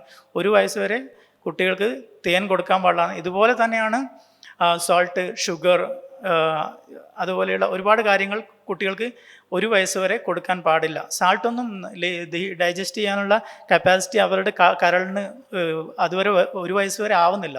അതുകൊണ്ട് വരെ നിങ്ങൾ സാൾട്ടും ഷുഗറൊന്നും ഇൻട്രൊഡ്യൂസ് ചെയ്യേ വേണ്ട. ഷുഗർ എന്ന് പറയുന്നത് അതിന് ശേഷവും നിങ്ങൾ മാക്സിമം കുറക്കാൻ പറ്റണമെങ്കിൽ അത്രയും നല്ലതാണ്. കാരണം ഷുഗർ വേറെ നല്ല നമുക്കൊരു എക്സ്ട്രാ കലോറി കൊടുക്കുകയാണ്. അതിൻ്റെ ആവശ്യമില്ലാത്തൊരു കലോറിയാണ് ഷുഗർ കഴിക്കുമ്പോൾ കുട്ടികൾക്ക് കിട്ടുന്നത്. അപ്പോൾ അങ്ങനെ ഒരു എക്സ്ട്രാ കലോറി കിട്ടിയതുകൊണ്ട് കുട്ടിക്ക് യാതൊരു ബെനിഫിറ്റ് ഇല്ല. പക്ഷേ നെഗറ്റീവ് ഉണ്ടെന്ന് പറയും. കാരണം അതിനുശേഷം മധുരമുള്ളതല്ലാതെ കുട്ടി വേറൊന്നും കഴിക്കില്ല. പച്ചക്കറിയൊന്നും ചിലപ്പോൾ തീരെ അവിടെ തൊടാൻ സാധ്യതയില്ല. പിന്നെ 1 വയസ്സ് കഴിഞ്ഞാൽ പിന്നെ കുട്ടികൾക്ക് ഏകദേശം എല്ലാ ഫുഡും കൊടുക്കാം. വളരെ നോർമലായിട്ട് നമ്മൾ കഴിക്കുന്ന വീട്ടിലുണ്ടാക്കുന്ന ബാക്കിയുള്ള ആൾക്കാർക്ക് വേണ്ടി ഉണ്ടാക്കുന്ന എല്ലാ ഫുഡുകളും കുട്ടിക്ക് കൊടുക്കാവുന്നതാണ്. പ്രോട്ടീൻ റിച്ച് ആയിട്ടുള്ള ഒരു ബാലൻസ്ഡ് ഡയറ്റ് കൊടുക്കാൻ എപ്പോഴും ശ്രദ്ധിക്കുക. നോൺ വെജ് കഴിക്കാത്ത മാതാപിതാക്കൾ ഒരുപാടുണ്ടാവും. അങ്ങനെയാണെങ്കിൽ കുട്ടികൾക്കെങ്കിലും നിങ്ങൾ നോൺ വെജ് കൊടുക്കണം. കാരണം അവരുടെ വളർച്ചയ്ക്ക് പ്രോട്ടീൻ ഒക്കെ വളരെ അത്യാവശ്യമാണ്. നിങ്ങൾ പല ബിലീഫ് സിസ്റ്റത്തിൻ്റെയും ചിലപ്പോൾ ആൾക്കാർ പറയുന്നത് ഞാൻ അങ്ങനെ ഭയങ്കര വെജിറ്റേറിയൻ വാദിയൊന്നും അല്ല, എന്നാലും എനിക്കൊരു ടേസ്റ്റ് പിടിക്കാറില്ല. പക്ഷേ നിങ്ങൾക്ക് പിടിക്കുന്നില്ലെങ്കിൽ സാറല്ല, ഓക്കെ, നിങ്ങളുടെ മക്കൾക്ക് നിങ്ങൾക്ക് കൊടുക്കാമല്ലോ, അവരെയും അതുപോലെ ആക്കണ്ടല്ലോ. അതുകൊണ്ട് തന്നെ കുട്ടികൾക്കൊരു ബാലൻസ്ഡ് ആയിട്ട് കൊടുക്കാൻ എപ്പോഴും ശ്രദ്ധിക്കുക 1 വയസ്സിന് ശേഷം. പിന്നെ വേറൊരു സാധനമാണ് ബേബി വാക്കർ എന്ന് പറയുന്നത്. ബേബി വാക്കർ നമ്മൾ ഒരുപാട് അവൈലബിൾ ആണ് കൊമേഴ്ഷ്യലി, നമുക്ക് ഷോപ്പുകളിലൊക്കെ കിട്ടും. പക്ഷേ സയൻസ് പറയുന്നത് ബേബി വാക്കേഴ്സ് നിങ്ങളെ കുട്ടികളുടെ നടക്കാൻ സഹായിക്കില്ല എന്നാണ്. അത് ഒരു ബെനിഫിറ്റും നിങ്ങൾക്ക് നടക്കാൻ സഹായിക്കില്ല. ആൻഡ് സ്റ്റഡികൾ പറയുന്നത് അത് നിങ്ങളുടെ കുട്ടികൾ നടക്കുന്നത് ഡിലേ ആക്കാൻ പോലും കാരണമാവുന്നതാണ്. കാരണം അത് ഒരു എക്സ്ട്രാ സപ്പോർട്ട് കൊടുക്കുകയാണ്. അപ്പോൾ ബേസിക്കലി എന്താണ് നടത്തം? നമ്മുടെ ബോഡി ബാലൻസ് ബോഡി വെയിറ്റൊക്കെ ബാലൻസ് ചെയ്ത് പ്രോപ്പറായിട്ട് നിന്ന് നടക്കേണ്ടതല്ലേ. അപ്പോൾ നിങ്ങൾ ഓൾറെഡി ഒരു എയ്ഡ് അതിന് സപ്പോർട്ട് ചെയ്ത് കൊടുത്താൽ കുട്ടി അതിൻ്റെ നാച്ചുറൽ മൂവ്മെൻറ്റ്സ് ഡിലേ ആവാനുള്ള സാധ്യത വളരെ കൂടുതലാണ്. അതിനു പകരം നിങ്ങൾ നാച്ചുറലായിട്ടുള്ള മൂവ്മെൻറ്റ് സാധിക്കുന്ന പല കാര്യങ്ങളും ചെയ്യാം. ഇൻസ്റ്റെഡ് ഓഫ് ലൈക്ക് റോളിങ്ങിന് പകരം നിങ്ങൾക്ക് കുട്ടിയെ വേറെങ്കിലും ഒഴിവാക്കാനാണെങ്കിൽ ഇതുപോലെ ഇതിൻ്റെ ടയർ ഇല്ലാത്ത സ്റ്റാൻഡിങ് പൊസിഷനിലുള്ള മെക്കാനിസംസിലുള്ള സാധനങ്ങൾ കൊടുക്കാവുന്നതാണ്. അല്ലെങ്കിൽ എന്തെങ്കിലും മൂവ്മെൻറ്റ് എൻകറേജ് ചെയ്യുന്ന ടോയ്സ് കൊടുക്കാവുന്നതാണ്. അല്ലാതെ ബേബി വാക്കർ കൊണ്ട് നിങ്ങൾക്ക് കുട്ടികളുടെ നടത്തം വളരെ ആക്കാൻ പറ്റില്ല. പെട്ടെന്നാക്കുന്നത് കൊണ്ട് വലിയ കാര്യമില്ല, അത് വേറൊരു കാര്യം. നിങ്ങൾ രാവിലെ കുട്ടി 1 വയസ്സിന് മുന്നേ നടന്നത് കൊണ്ട് എന്തെങ്കിലും ലാഭമുണ്ടോ? അവന് സ്കൂളിലൊന്നും പോകുന്നില്ല, പച്ചക്കറി വാങ്ങാൻ വിടാനുള്ള പ്ലാനൊന്നുമില്ലല്ലോ. അതുകൊണ്ട് തന്നെ കുട്ടികളുടെ മൈൽ സ്റ്റോൺ എന്ന് പറയുന്നത് എപ്പോഴും ലൈക്ക് ഓക്കെ കൃത്യമായിട്ട് 1 വയസ്സിൽ നടക്കണം അങ്ങനെയല്ല. അതെപ്പോഴും ഒരു ബാൻഡാണ്. അത് പല കുട്ടികളും അവർ ജീവിക്കുന്ന സാഹചര്യങ്ങളനുസരിച്ച്, അവരുടെ വീടനുസരിച്ച്, വീട്ടിലെ കാര്യങ്ങളനുസരിച്ച്, ചിലപ്പോൾ ഫ്ലാറ്റിൽ മാത്രം ജീവിക്കുന്ന, പുറത്ത് നടക്കാനുള്ള സൗകര്യങ്ങളൊന്നും ഇല്ലാത്ത, ആക്ടിവിറ്റികളൊന്നും പറ്റില്ല ആൾക്കാർക്ക് ചിലപ്പോൾ നടത്തത് ഡിലേ വരാം. പല കാര്യങ്ങൾ കൊണ്ട് ഇത് ഡിലേ വരാം. അതുകൊണ്ട് ഇതൊന്നും ഫിക്സഡ് ആയിട്ട് ഓക്കെ 1 വയസ്സായി ഇന്ന് കുട്ടി നടന്നിരിക്കണം. അപ്പോൾ തൊട്ടപ്പുറത്തെ വീട്ടിലെ കുട്ടി ആൾക്കാരൊക്കെ പറയും ആ കുട്ടി ഉണ്ടല്ലോ 9ാമത്തെ മാസത്തിൽ തന്നെ ഓടുകയായിരുന്നു എന്നൊക്കെ പറയും. അതൊക്കെ കേട്ടാൽ നമ്മൾ പ്രഷറാവും, എൻ്റെ കുട്ടി എന്താ ഇങ്ങനെ ചെയ്യാത്തതെന്നുള്ള രീതിയിൽ. അതൊക്കെ മൈൽ സ്റ്റോൺസ് വ്യക്തമായിട്ട് നമ്മുടെ പീഡിയാട്രിക് അസോസിയേഷൻസ് ഒക്കെ മൈൽ സ്റ്റോൺസ് ഡിഫൈൻ ചെയ്ത് വെച്ചിട്ടുണ്ട്. അതായത് കുട്ടി നടക്കുന്നത്, കുട്ടി ഇഴയുന്നത്, അല്ലെങ്കിൽ കുട്ടി ഫസ്റ്റ് സ്റ്റാൻഡ് ചെയ്യുന്നത്, അല്ലെങ്കിൽ കമിഴ്ന്ന് വീഴുന്നത്, ഇതിനൊക്കെ ഒരു പീരീഡ് ഉണ്ട്. ഓക്കെ, ആ പീരീഡ് ലൈക്ക് എണീച്ച് നിൽക്കാൻ സ്റ്റാർട്ട് ചെയ്യുന്നത് 9 മുതൽ 12 മാസം വരെയാണ്. നടക്കാൻ തുടങ്ങുന്നത് 12 മുതൽ 16 മാസം വരെയാണ്. ഇങ്ങനെ പല സ്റ്റാൻഡേർഡ്. അപ്പോൾ ഇതൊന്നും ഒരു ഫിക്സഡ് ഡേറ്റിൽ, അതായത് തൊട്ടപ്പുറത്തെ വീട്ടിൽ കുട്ടി നടക്കുന്നുണ്ട് പറഞ്ഞാൽ നമ്മൾ നടക്കേണ്ട ആവശ്യമില്ല. കുട്ടി ഈ സമയത്തും, അതായത് ഇങ്ങനെ പ്രിസ്ക്രൈബ് ആയിട്ടുള്ള ഒരു സമയത്തും നടക്കുന്നില്ല എങ്കിൽ അങ്ങനെയാണെങ്കിൽ നിങ്ങൾ മെഡിക്കൽ സപ്പോർട്ട് ചെയ്യണം. അല്ലാതെ അതിൻ്റെ പേരിൽ നിങ്ങൾ ടെൻഷൻ അടിച്ചിട്ട് യാതൊരു കാര്യമില്ല. പിന്നെ ഓരോ പ്രായത്തിലും കുട്ടിക്ക് എത്ര വെയിറ്റ് വേണ്ടതെന്നുള്ളതൊക്കെ വ്യക്തമായിട്ടുള്ള അവൈലബിൾ ഉണ്ട്. അതല്ലേ പാരൻറ്റിങ്ങിൻ്റെ ഏറ്റവും ഇമ്പോർട്ടൻറ്റ്, നിങ്ങൾ ഇതൊക്കെ പഠിക്കണം. എന്തൊക്കെ കാര്യങ്ങൾ നമുക്ക് ഒരുപാട് ഇന്നത്തെ കാലത്ത് പ്രത്യേകിച്ച് മോഡേൺ പാരൻറ്റിങ് നിങ്ങൾക്ക് അവൈലബിൾ ആണ്, മെറ്റീരിയൽ അവൈലബിൾ ആണ്. വെറുതെ ഗൂഗിൾ സെർച്ച് ചെയ്താൽ മതി. 2 വയസ്സുള്ള പ്രായത്തിൽ ഉള്ള കുട്ടിക്ക് എത്രയായിരിക്കണം വെയിറ്റ്, കൃത്യമായിട്ട് അളവ് എടുക്കേണ്ടി വരും. നമ്മൾ ചിലപ്പോൾ 2 വയസ്സ് വരെ കുട്ടികൾ വളരെ ഫാസ്റ്റായിട്ട് ഗ്രോ ചെയ്യും. വെയിറ്റ് ചിലപ്പോൾ 1 മുതൽ 2 വയസ്സ് വരെ, അല്ലെങ്കിൽ സ്റ്റാർട്ട് ചെയ്ത് ജനിച്ചപ്പോൾ 1 വയസ്സാകുമ്പോഴത്തേക്ക് കുട്ടിയുടെ വെയിറ്റ് ഇരട്ടിയാവും. പിന്നെ വീണ്ടും കൂടി നിന്ന് വരും. അതിനുശേഷം ചിലപ്പോൾ വർഷത്തിൽ 1-2 കിലോ വെച്ചിട്ടൊക്കെ കൂടും. അല്ല അതുപോലെ ഡബിൾ ആവണം എന്ന രീതിയിലൊക്കെ നിങ്ങൾ തെറ്റിദ്ധാരണകൾ ഉണ്ടാകാൻ പാടില്ല. ഓരോ വയസ്സിലും എത്ര വെയിറ്റ് വേണം എന്നുള്ളത് കൃത്യമായ സ്റ്റഡികളുണ്ട്, അതിനനുസരിച്ചായിരിക്കും. അങ്ങനെ സംഭവിക്കുന്നില്ല എങ്കിൽ മാത്രം നിങ്ങൾ മെഡിക്കൽ സപ്പോർട്ട് തേടുക. അതുപോലെ നിങ്ങൾക്ക് ഗ്രോത്ത് ചാർട്ടുകളൊക്കെ അവൈലബിൾ ആണ്, ഓൺലൈനിൽ അവൈലബിൾ ആണ്. അതുപോലെ ആപ്പുകളൊക്കെ അവൈലബിൾ ആണ്. ആപ്പിൽ നിങ്ങളെ കുട്ടിയുടെ പ്രായമിട്ട് നിങ്ങൾക്ക് പെൺകുട്ടിയാണോ ആൺകുട്ടിയാണോ അതിനനുസരിച്ച് വെയിറ്റ് എത്ര വരും, ഹൈറ്റ് എത്ര ഉണ്ടാവണം, തലയുടെ സർക്കംഫറൻസ് എത്ര ഉണ്ടാവണം എന്നുള്ള ഡാറ്റ അവൈലബിൾ ആണ്. നിങ്ങൾക്ക് തന്നെ അത് മെഷർ ചെയ്തിട്ട് ഫീഡ് ചെയ്യാവുന്നതാണ്. ഓക്കെ ആണോ അല്ലയോ എന്ന് മനസ്സിലാക്കാവുന്നതാണ്. ഇനി ഉറക്കം, അത് വേറൊരു തലവേദനയാണ്. എല്ലാവരും പറയുന്നത് ഉറക്കം. എൻ്റെ തന്നെ കസിനുണ്ട്. കസിൻ്റെ കുട്ടി 2-3 വയസ്സിൽ എപ്പോഴും ഒരു രാത്രി 1-2 മണിക്ക് ആവും ഉറങ്ങാൻ. അത് കുട്ടിയുടെ എന്തോ പ്രശ്നമായിട്ടാണ്. ഈ കുട്ടി ഇങ്ങനെയാണ്, അതായത് മാറ്റാൻ പറ്റില്ല എന്നാണ് പറയുന്നത്. പക്ഷെ അത് നിങ്ങളുടെ തെറ്റാണ്. കുട്ടിക്കൊരു സ്ലീപ്പ് റൂട്ടീൻ, ഒരു 6 മാസം മുതൽ തന്നെ നിങ്ങൾക്കൊരു സ്ലീപ്പ് റൂട്ടീൻ ഉണ്ടാക്കാവുന്നതാണ്. നമുക്ക് ഓരോ പ്രായത്തിലും ഇത്ര ഉറക്കം വേണമെന്നുണ്ട്. വളരെ ചെറിയ ന്യൂബോൺ കുട്ടികളാണെങ്കിൽ ഒരു ദിവസം 16 മുതൽ 18 മണിക്കൂർ വരെയൊക്കെ ഉറങ്ങും. പിന്നെ ഓരോ പ്രായം അനുസരിച്ചിട്ട് അതിൻ്റെ ഉറക്കത്തിൻ്റെ അളവ് കുറയും. അപ്പോൾ നിങ്ങളൊരു 6 മാസം കഴിഞ്ഞ ഉടൻ തന്നെ നിങ്ങൾക്ക് കുട്ടികൾക്ക് വ്യക്തമായിട്ടുള്ള സ്ലീപ്പ് റൂട്ടീൻ സെറ്റ് ചെയ്യാവുന്നതാണ്. സ്ലീപ്പ് റൂട്ടീൻ സെറ്റ് ചെയ്യുമ്പോൾ നമുക്ക് വേണമെങ്കിൽ അതിനൊരു മെത്തേഡൊക്കെ ഫോളോ ചെയ്യാം. ലൈക്ക് ഉറങ്ങുന്നതിന് മുമ്പേ മേ ബി ഒരു കഥ വായിച്ചു കൊടുക്കാം, അല്ലെങ്കിൽ അവൻ്റെ ഫേവറേറ്റ് ടോയ് എടുത്തു കൊടുക്കാം, അല്ലെങ്കിൽ ഉറങ്ങുന്ന കൃത്യമായിട്ട് ഇന്ന സ്ഥലത്തായിരിക്കാം. അങ്ങനെയൊക്കെ സെറ്റ് ചെയ്താൽ വളരെ കൃത്യമായിട്ട് കുട്ടികൾ കൃത്യമായിട്ടുള്ള സമയത്ത് ഉറങ്ങിയിരിക്കും. നിങ്ങൾ ഉറങ്ങാതെ കളിക്കുന്ന കുട്ടിയെ എൻകറേജ് ചെയ്യാതിരിക്കുക. ഓക്കെ, കുട്ടി കളിക്കുന്ന സമയമാണ്, എനിക്ക് കുറച്ച് കളിക്കാനുള്ള സമയം കിട്ടി തൊട്ട് അതിൻ്റെ കൂടി കളിച്ചാൽ അപ്പോൾ കുട്ടിക്ക് മനസ്സിലാവും ഓക്കെ ഇപ്പം കളിക്കാൻ അച്ഛൻ അവൈലബിൾ ആണ്, അമ്മ അവൈലബിൾ ആണ്. അപ്പോൾ നമുക്ക് ഈ അവൈലബിളായ സമയം, കുട്ടികൾ പൊതുവെ വളരെ സ്മാർട്ടാണ്. അവർക്ക് ഫ്രീഡം കൊടുത്താൽ അവരത് എക്സ്പ്ലോയിറ്റ് ചെയ്യും. അതുകൊണ്ട് നിങ്ങൾ അനാവശ്യമായിട്ടുള്ള ഫ്രീഡം കൊടുക്കാതിരിക്കുക. കൊടുക്കേണ്ട സ്ഥലങ്ങളുണ്ട്, അവിടെ കൊടുക്കുക. അല്ലാതെ നല്ല ബൗണ്ടറികൾ സെറ്റ് ചെയ്തിട്ട് തന്നെ പെരുമാറേണ്ടതാണ്.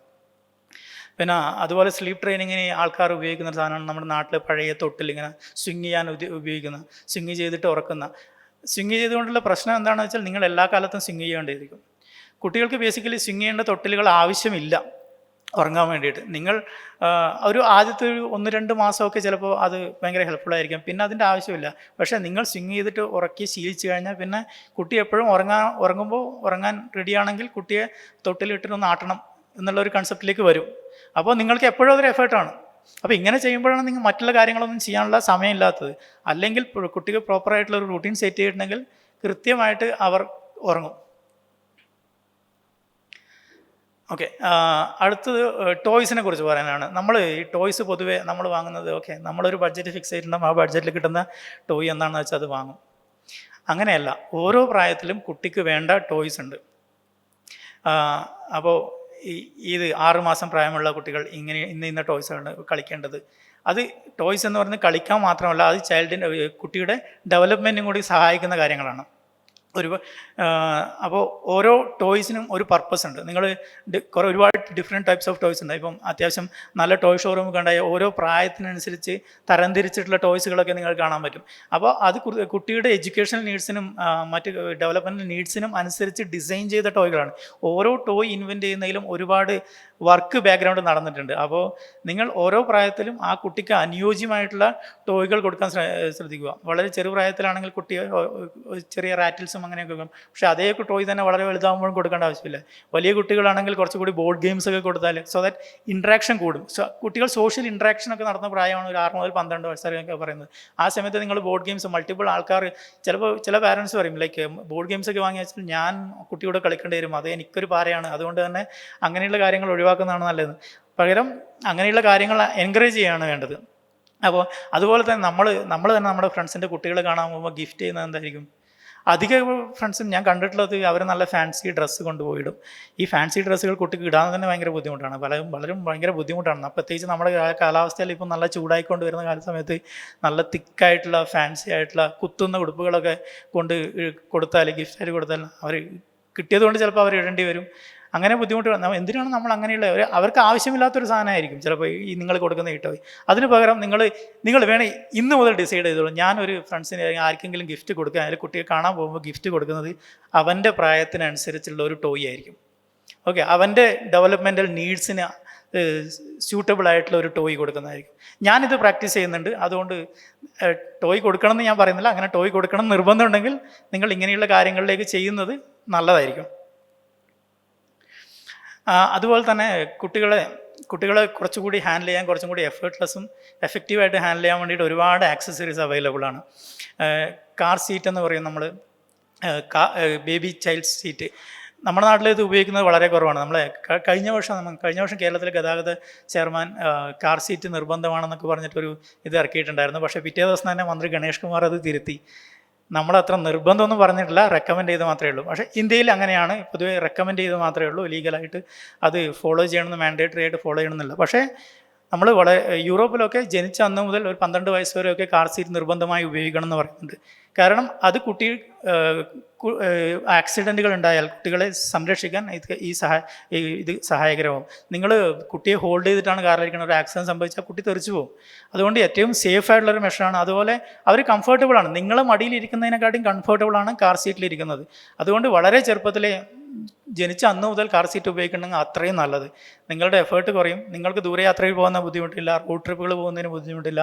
അതുപോലെ ഒരുപാട് കാര്യങ്ങളുണ്ട്. സ്ട്രോളേഴ്സൊക്കെ ഉപയോഗിക്കാം.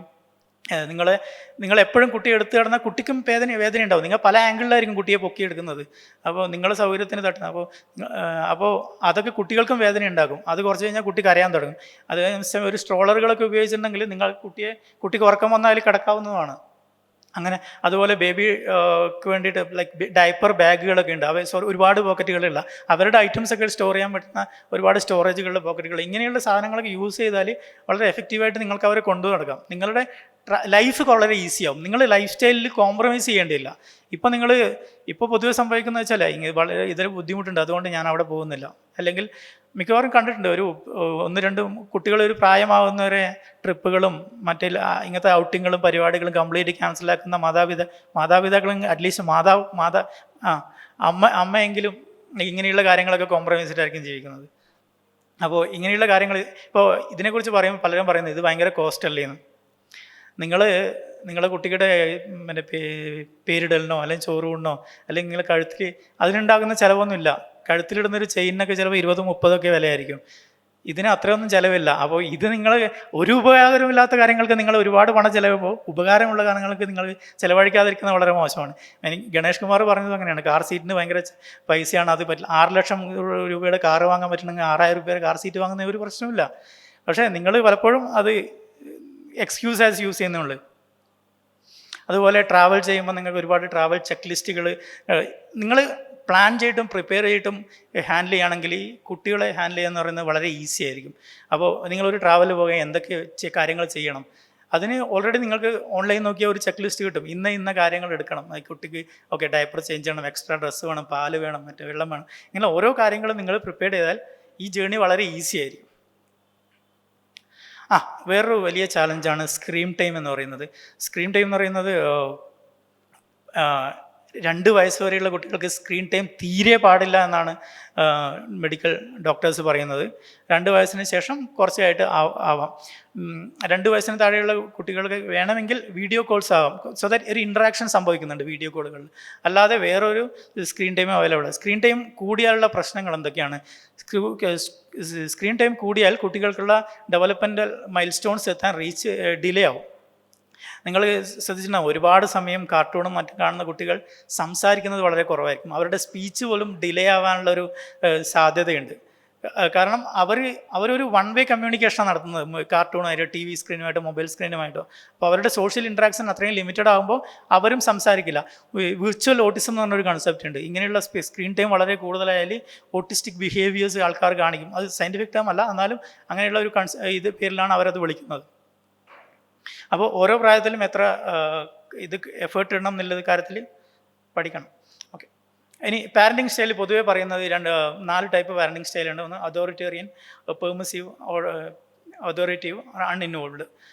അതായത് ഒന്ന് നമ്മൾ വളരെ സ്ട്രിക്റ്റ് ആയിട്ട് വളർത്തുക, 2 വളരെ ഫ്രണ്ട്ലി ആയിട്ട് വളർത്തുക, 2 ലൈക്ക് സ്ട്രിക്റ്റ് ആവേണ്ട സ്ഥലത്ത് സ്ട്രിക്റ്റ് ആവുക, ഫ്രണ്ട്ലി ആവേണ്ട സ്ഥലത്ത് ഫ്രണ്ട് ആവുക, അത്യാവശ്യം ഫ്രീഡം കൊടുക്കുക, ബൗണ്ടറീസുകൾ സെറ്റ് ചെയ്യുക, പിന്നെ തീരെ ഇഗ്നോർഡ് ആയിട്ട് കംപ്ലീറ്റ്ലി അൺഇൻവോൾവ് ആയിട്ട്. അപ്പോൾ എന്തായാലും ഇപ്പോൾ കൂടുതൽ ആൾക്കാർ പറയുന്നത് ഞാൻ എൻ്റെ കുട്ടികളോട് വളരെ ഫ്രണ്ട്ലിയാണ്, അതും നിങ്ങൾക്ക് ദോഷം ചെയ്യും.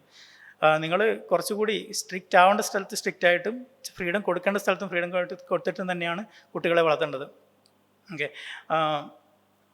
ഓക്കെ, നമ്മളിനി ജസ്റ്റ് ലൈക്ക് ഇപ്പോഴധികവും പറഞ്ഞ് ഞാൻ ന്യൂ ബോൺ പാരൻറ്റിങ്ങിനെ കുറിച്ചാണ്. ഇനി കുറച്ച് പറയുകയാണെങ്കിൽ നമ്മൾ 2 മുതൽ 6 വയസ്സ് വരെയുള്ള കുട്ടികൾക്ക് പൊതുവെ ഇൻട്രാക്ഷൻസും സോഷ്യൽ ഇൻട്രാക്ഷൻസും ഒക്കെ കൂടുന്ന സമയമാണ്. ആ സമയത്ത് നിങ്ങൾ റൂൾസ് സെറ്റ് ചെയ്യാൻ ശ്രമിക്കുക, ബൗണ്ടറീസ് സെറ്റ് ചെയ്യാൻ ശ്രമിക്കുക. സപ്പോസ് ആ ബൗണ്ടറീസ് റെസ്പെക്റ്റ് ചെയ്യും. അത് ഈച്ച് അതറാണ്. ലൈക്ക് കുട്ടികളോട് നിങ്ങൾ സെറ്റ് ചെയ്യുന്ന പോലെ ബൗണ്ടറി സെറ്റ് ചെയ്യുന്ന പോലെ കുട്ടികൾ ബിഹേവ് ചെയ്യുമ്പോൾ നിങ്ങൾ ആ ബൗണ്ടറി കീപ്പ് ചെയ്യാനും കൺസിസ്റ്റൻ്റായിട്ട് കീപ്പ് ചെയ്യാനും ശ്രമിക്കണം. നിങ്ങളൊരു കുട്ടിയോട് പറഞ്ഞു, ഓക്കെ, കുട്ടി നിങ്ങളോട് പറഞ്ഞു ഈ ഫുഡ് മതി എന്ന് പറഞ്ഞാൽ നിങ്ങൾ അത് റെസ്പെക്റ്റ് ചെയ്യണം. അച്ഛന് വേണ്ടിയിട്ട് ഒരു കഷ്ണം കൂടി കഴിക്കൂ, അല്ലെങ്കിൽ അമ്മയ്ക്ക് വേണ്ടി കുറച്ച് ഒരു ഉരുള കൂടി കഴിക്കുമെന്ന് പറഞ്ഞ് കുട്ടിയെ നിർബന്ധിക്കാതിരിക്കുക. കുട്ടി പറഞ്ഞാൽ ആ ബൗണ്ടറി നിങ്ങൾ ഫോളോ ചെയ്യണം. അതുപോലെ അങ്ങനെയാണെങ്കിലും മാത്രമേ നമ്മൾ പറയുന്ന ബൗണ്ടറികൾ അവരും ഫോളോ ചെയ്യുള്ളൂ. അപ്പോൾ ഈ പ്രായം ഒരു 2 മുതൽ 6 വയസ്സ് വരെ കുട്ടികൾ ഒറ്റയ്ക്ക് ഒരുപാട് കളിക്കും, പ്രിറ്റൻഡ് പ്ലേ ഉണ്ടാവും, റോൾ പ്ലേകൾ ഉണ്ടാവും, ഇമാജിനേറ്റീവ് പ്ലേക്കും. അതിനൊക്കെ നമ്മൾ മാക്സിമം എൻകറേജ് ചെയ്യാൻ ശ്രമിക്കുക. പിന്നെ ഒരു 6 to 11 എന്ന് പറയുന്നത് കുട്ടികൾ കുറച്ചുകൂടി ഇൻഡിപെൻഡൻ്റ് ആവാൻ ഉള്ള സമയമാണ്. ആ സമയത്ത് നിങ്ങൾ അതിന് വേണ്ടിയിട്ട് സപ്പോർട്ട് ചെയ്യുന്ന ടോയ്കളും മറ്റുകളും കൊടുത്തിട്ട് കൂടുതൽ അങ്ങനെയുള്ള കാര്യങ്ങൾ സംസാരിക്കാനും ഇതിനുള്ള അവസരങ്ങളൊക്കെ നൽകിയിട്ട് കൂടുതൽ സപ്പോർട്ട് ചെയ്യുക. പിന്നെ ടീനേജ് പറയുന്ന ഏറ്റവും കുഴപ്പം പിടിച്ചുള്ള പ്രായമാണ്. അല്ല അവരുടെ ബോഡിയിലും ഒരുപാട് ട്രാൻസ്ഫോർമേഷൻസ് നടക്കുന്ന കാലമാണ്. അതുപോലെ സൊസൈറ്റിയിലും ഒരുപാട്, അവരുടെ ഫ്രണ്ട് സർക്കിളിലും ഒരുപാട് അവർ ഇൻഡിപെൻഡൻ്റ് ആയി തുടങ്ങുന്ന ഒരു കാലഘട്ടമാണ്. ആ കാലഘട്ടം നിങ്ങൾ മാക്സിമം അവരെ സപ്പോർട്ട് ചെയ്യാണ് വേണ്ടത്, കണക്ട് ചെയ്യുകയാണ്. കുട്ടികളുമായിട്ട് കണക്ട് ചെയ്യുക, അവരുടെ കാര്യങ്ങൾ അവർ പറയുമ്പോൾ അത് മനസ്സിലാക്കാൻ ശ്രമിക്കുക, അവരുടെ ഇമോഷണൽ നീഡ്സിനെ മനസ്സിലാക്കിയിട്ട് പെരുമാറാൻ ശ്രമിക്കുക. കുട്ടികൾക്ക് ലൈക്ക് ഒരുപാട് കോമൺ ടീനേജ് ചാലഞ്ചസ് ഉണ്ടാകും, അതൊക്കെ എന്താണെന്ന് മനസ്സിലാക്കിയിട്ട് അതിനനുസരിച്ച് ബിഹേവ് ചെയ്യാം. നിങ്ങൾ തന്നെ ഒരു മോഡലാവാൻ ശ്രമിക്കുക. നിങ്ങൾ അനാവശ്യമായിട്ട് അവരുടെ എല്ലാ കാര്യങ്ങളും കയറി ഇടപെടാതിരിക്കുക. ലൈക്ക് നമ്മുടെ ഒരു പുതിയുള്ളൊരു സീനാണ്, എന്താണ് പ്രശ്നം, ഞാൻ സോൾവ് ചെയ്ത് തരാം. എല്ലാം നിങ്ങളുടെ യുദ്ധമല്ല, എല്ലാം നിങ്ങൾ ഏറ്റെടുക്കേണ്ട കാര്യമില്ല. കുട്ടികളുടെ ബാറ്റിൽസ് കുട്ടികൾ തന്നെ കൈകാര്യം ചെയ്യട്ടെ. അതിന് നിങ്ങൾ അവരെ സെറ്റാക്കുകയാണ് വേണ്ടത്. നിങ്ങൾ അവർക്ക് എന്തൊക്കെ ചെയ്യേണ്ടത് അതിനുള്ള സപ്പോർട്ട് കൊടുക്കുക. അല്ലാതെ അവരുടെ യുദ്ധം നിങ്ങൾ ഒരിക്കലും ഏറ്റെടുത്ത് നിങ്ങൾ ചെയ്യാൻ പോകരുത്. അവരെ തന്നെ അതിന് കേപ്പബിൾ ആക്കുകയാണ് വേണ്ടത്.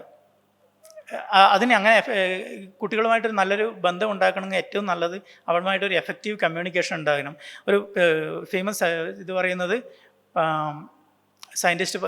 സൈക്കോളജിസ്റ്റ് പറയുന്നത്, നിങ്ങളുടെ ഡെയിലി ലൈഫിൽ അറ്റ്ലീസ്റ്റ് 20 മിനിറ്റ് എങ്കിലും നിങ്ങൾ കുട്ടിക്ക് വേണ്ടി സ്പെൻഡ് ചെയ്യണം. ഒരു അജണ്ടയും ഇല്ലാതെ നിങ്ങൾ അതായത് ഫുള്ളി കംപ്ലീറ്റ്ലി ആക്റ്റീവ് ലിസണിങ്. കുട്ടി പറയുന്ന എല്ലാം കേട്ടിട്ട് ഒരു അജണ്ടകളും ഇല്ലാതെ കുട്ടികൾക്ക് വേണ്ടിയിട്ട് അവർ പറയുന്ന കാര്യങ്ങൾ മനസ്സിലാക്കിക്കൊണ്ട് ചിലപ്പോൾ ഞാൻ ഫുൾ ടൈം കൂടെ ഇരിക്കുന്ന അമ്മയായിരിക്കും, പക്ഷേ അവർ പലതിലും ഇൻവോൾവ് ആയിരിക്കും.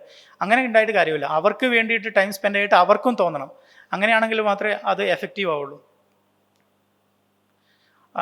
വേറൊരു ചലഞ്ചാണ്, നമ്മളിപ്പോഴും പലവിധ കാരണങ്ങൾ കൊണ്ടാണ് കുട്ടികളെ നമ്മൾ പാരൻസിനെ ഏൽപ്പിക്കാറുണ്ട്. പാരൻസ് പറയുന്നത് നമ്മുടെക്കാളും പ്രീവിയസ് ജനറേഷൻസ് ആയിരിക്കും, ഗ്രാൻഡ് പാരൻസ് കുട്ടികളെ വളർത്തുക എന്ന് പറയുന്നത്. അപ്പോൾ അവരുടെ കൾച്ചറൽ ഡിഫറൻസും ജനറേഷൻ ഗ്യാപ്പൊക്കെ കുട്ടികളുടെ ലൈഫിനെ വളരെ രീതിയിൽ അഫക്റ്റ് ചെയ്യാൻ സാധ്യതയുണ്ട്. പ്രൈമറി പാരൻ്റൽ കെയർ ആയിട്ട് നിങ്ങൾ ഗ്രാൻഡ് പാരൻസിനെ ഏൽപ്പിക്കുന്നത് അത്ര നല്ല ഇതല്ല. പക്ഷേ ഓപ്ഷൻ ഇല്ലാത്ത ആൾക്കാർ അതിന് കൂടുതൽ ശ്രദ്ധ കൊടുക്കേണ്ടതുണ്ട്. അപ്പോൾ അങ്ങനെയുള്ള കുട്ടികൾ കുറച്ചുകൂടി ലീനിയൻ്റായിട്ട് ഗ്രാൻഡ് പാരൻസ് വളരെ പാമ്പറായിട്ടായിരിക്കും കുട്ടികളെ വളർത്തുന്നത്. വളരെ ഫ്രീഡം കൊടുത്ത് എല്ലാം ചോദിക്കുന്നതൊക്കെ വാങ്ങിക്കൊടുത്ത് എല്ലാ ഫുഡും കൊടുത്ത് എല്ലാ ടോയ്സും കൊടുത്ത് അത് കുട്ടിയുടെ ബിഹേവിയറിനെ വളരെ നെഗറ്റീവ് ആകാൻ സാധ്യതയുണ്ട്. ഇനി പറയുന്നത് ടോക്സിക് പാരൻറ്റിങ്ങിനെ കുറിച്ചാണ്. നമ്മൾ ഒരുപാട് കേട്ടിട്ടുള്ള കാര്യങ്ങളാണ് ടോക്സിക് പാരൻറ്റിങ്. ഇങ്ങനെ ടോക്സിക് പാരൻ്റ് എന്ന് പറയുന്നത് നമ്മൾ അനാവശ്യമായിട്ട് ഈ അബ്യൂസീവ് പാരൻറ്റിങ്സ് മാത്രമല്ല ടോക്സിക് പാരൻറ്റിങ്. നമ്മൾ ഒരുപാട് ഫ്രീഡം കൊടുക്കുന്നാലും ചിലപ്പോൾ ടോക്സിക് പാരൻറ്റിങ് ആവാൻ സാധ്യതയുണ്ട്. അപ്പോൾ നിങ്ങൾ ഇമോഷണലി കുട്ടികൾക്ക് അവൈലബിൾ അല്ലെങ്കിലും നിങ്ങൾക്ക് അങ്ങനെയുള്ള കാര്യങ്ങൾ ചെയ്താലുള്ള പ്രശ്നം എന്ന് വെച്ചാൽ കുട്ടികൾ ആൻസൈറ്റിയിലേക്കും ഡിപ്രഷനും ഉണ്ടാകും. പിന്നെ ഭാവിയിൽ അവരുടെ ക്യാരക്ടറിനെ തന്നെ മോൾഡ് ചെയ്യുന്നത് ഇങ്ങനെയുള്ള പാരൻറ്റിങ് രീതികളായിരിക്കും. അപ്പോൾ അവരൊരു ക്രിമിനൽ ആവാനും ചിലപ്പോൾ ലഹരി മരുന്നുകൾ ഉപയോഗിക്കാനൊക്കെ സാധ്യത ഇങ്ങനെയുള്ള ടോക്സിക് പാരൻറ്റിങ് കാരണം ഉണ്ടാവാം. ഇതിനൊരു സൊല്യൂഷനായിട്ട് പറയുന്നതാണ് പോസിറ്റീവ് റീഇൻഫോഴ്സ്മെൻറ്റ് എന്ന് പറയുന്നത്.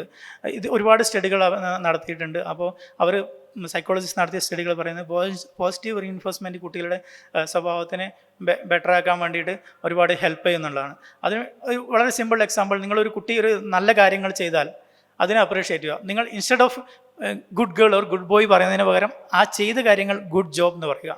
ഓക്കെ, ആ ബിഹേവിയറിനെ മാത്രം അഡ്രസ്സ് ചെയ്യുക, അല്ല ആ ആക്ടിവിറ്റിയെ മാത്രം അഡ്രസ്സ് ചെയ്യുക. അല്ലാതെ നിങ്ങൾ അവരെ ക്യാരക്ടറിനെ ഒരിക്കലും ജഡ്ജ് ചെയ്യുന്ന രീതിയിലാവരുത്. അപ്പോൾ ചിലപ്പോൾ കുട്ടികൾ വിചാരിക്കും ഓക്കെ ഞാൻ ഇങ്ങനെ ചെയ്തില്ലെങ്കിൽ ഞാൻ ബാഡ് ഗേൾ ആയി പോകും, ബാഡ് ബോയ് ആയി പോകുമെന്ന്. അതിന് പകരം നിങ്ങൾ ആ ചെയ്യുന്ന ആക്ടിവിറ്റീസിന് അപ്പം പോസിറ്റീവ് വേണമെങ്കിൽ റിവാർഡ് സിസ്റ്റം കൊടുക്കാം, നിങ്ങൾക്ക് എന്തെങ്കിലും ഗിഫ്റ്റ് കൊടുക്കാം, അല്ലെങ്കിൽ അവർ ഓൾറെഡി നിങ്ങൾ പ്ലാൻ ചെയ്ത ഏതെങ്കിലും ഗിഫ്റ്റ് നേരത്തെ തീരുമാനിച്ച ഈ പ്രായത്തിൽ കൊടുക്കുക എന്നുള്ളത് കൊടുക്കാവുന്നതാണ്. അല്ലെങ്കിൽ അവർക്ക് ഇഷ്ടപ്പെട്ടുള്ള ഒരു കാര്യം നിങ്ങൾക്ക് ചെയ്യാവുന്നതാണ്, എന്തെങ്കിലും പോസിറ്റീവായിട്ടുള്ള കാര്യങ്ങൾ ചെയ്താൽ. ഇങ്ങനെയുള്ള പോസിറ്റീവ് റീഇൻഫോഴ്സ്മെൻറ്റ് കാരണം അവർ പോസിറ്റീവായിട്ടുള്ള കാര്യങ്ങൾ ചെയ്യുന്നത് വളരെ കൂടാനുള്ള സാധ്യതയുണ്ട്.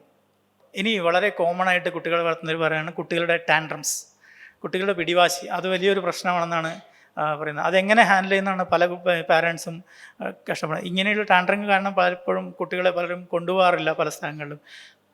ടാൻട്രംസ് അല്ലെങ്കിൽ പിടിവാശിയെ നിങ്ങൾ മനസ്സിലാക്കണമെങ്കിൽ നിങ്ങൾ ആദ്യം അതിനുള്ള കാരണം, റൂട്ട് കോസ് എന്താണ് അവരെ ട്രിഗർ ചെയ്ത്. കുട്ടികൾ പലപ്പോഴും ഈ പിടിവാശി കാണിക്കുന്നത് അവർക്ക് അറിയില്ല എന്താണ് എക്സ്പ്രസ് ചെയ്യേണ്ടതെന്ന്, എന്താണ് ഈ കാരണത്തിൻ്റെ എങ്ങനെ റെസ്പോണ്ട് ചെയ്യണമെന്ന് അറിയില്ല. ഒരു പ്രശ്നം ഉണ്ടായാൽ എന്താണ് റെസ്പോണ്ട് ചെയ്യണമെന്ന് അറിയില്ല. അതുകൊണ്ട് അവർ മിക്കവാറും കരയുകയായിരിക്കും, ബഹളം ഉണ്ടാക്കി നിരത്തി കിടന്ന് ഉരുളുകയൊക്കെ ചെയ്യും. അപ്പം നിങ്ങൾ ചെയ്യേണ്ടത് അവരുടെ ആ പിടിവാശിക്ക് എന്താണ് കാരണം അത് മനസ്സിലാക്കുക. നിങ്ങൾ കാമായിട്ട് പൊട്ടിത്തെറിക്കാൻ പാടില്ല. നിങ്ങൾ കുട്ടിയോട് ഷൗട്ടൊക്കെ ചെയ്താൽ അത് കുട്ടിയുടെ ഇമോഷണൽ ഈ ഡെവലപ്മെൻറ്റിനെ ബാധിക്കും. അത് കുട്ടികൾ വീണ്ടും അവരുടെ ക്യാരക്ടറിലേക്ക് ബാധിക്കും. പിന്നെ നിങ്ങളെ കംപ്ലീറ്റ്ലി അറ്റാച്ച്ഡ് അല്ലാതെ ആയിപ്പോവും.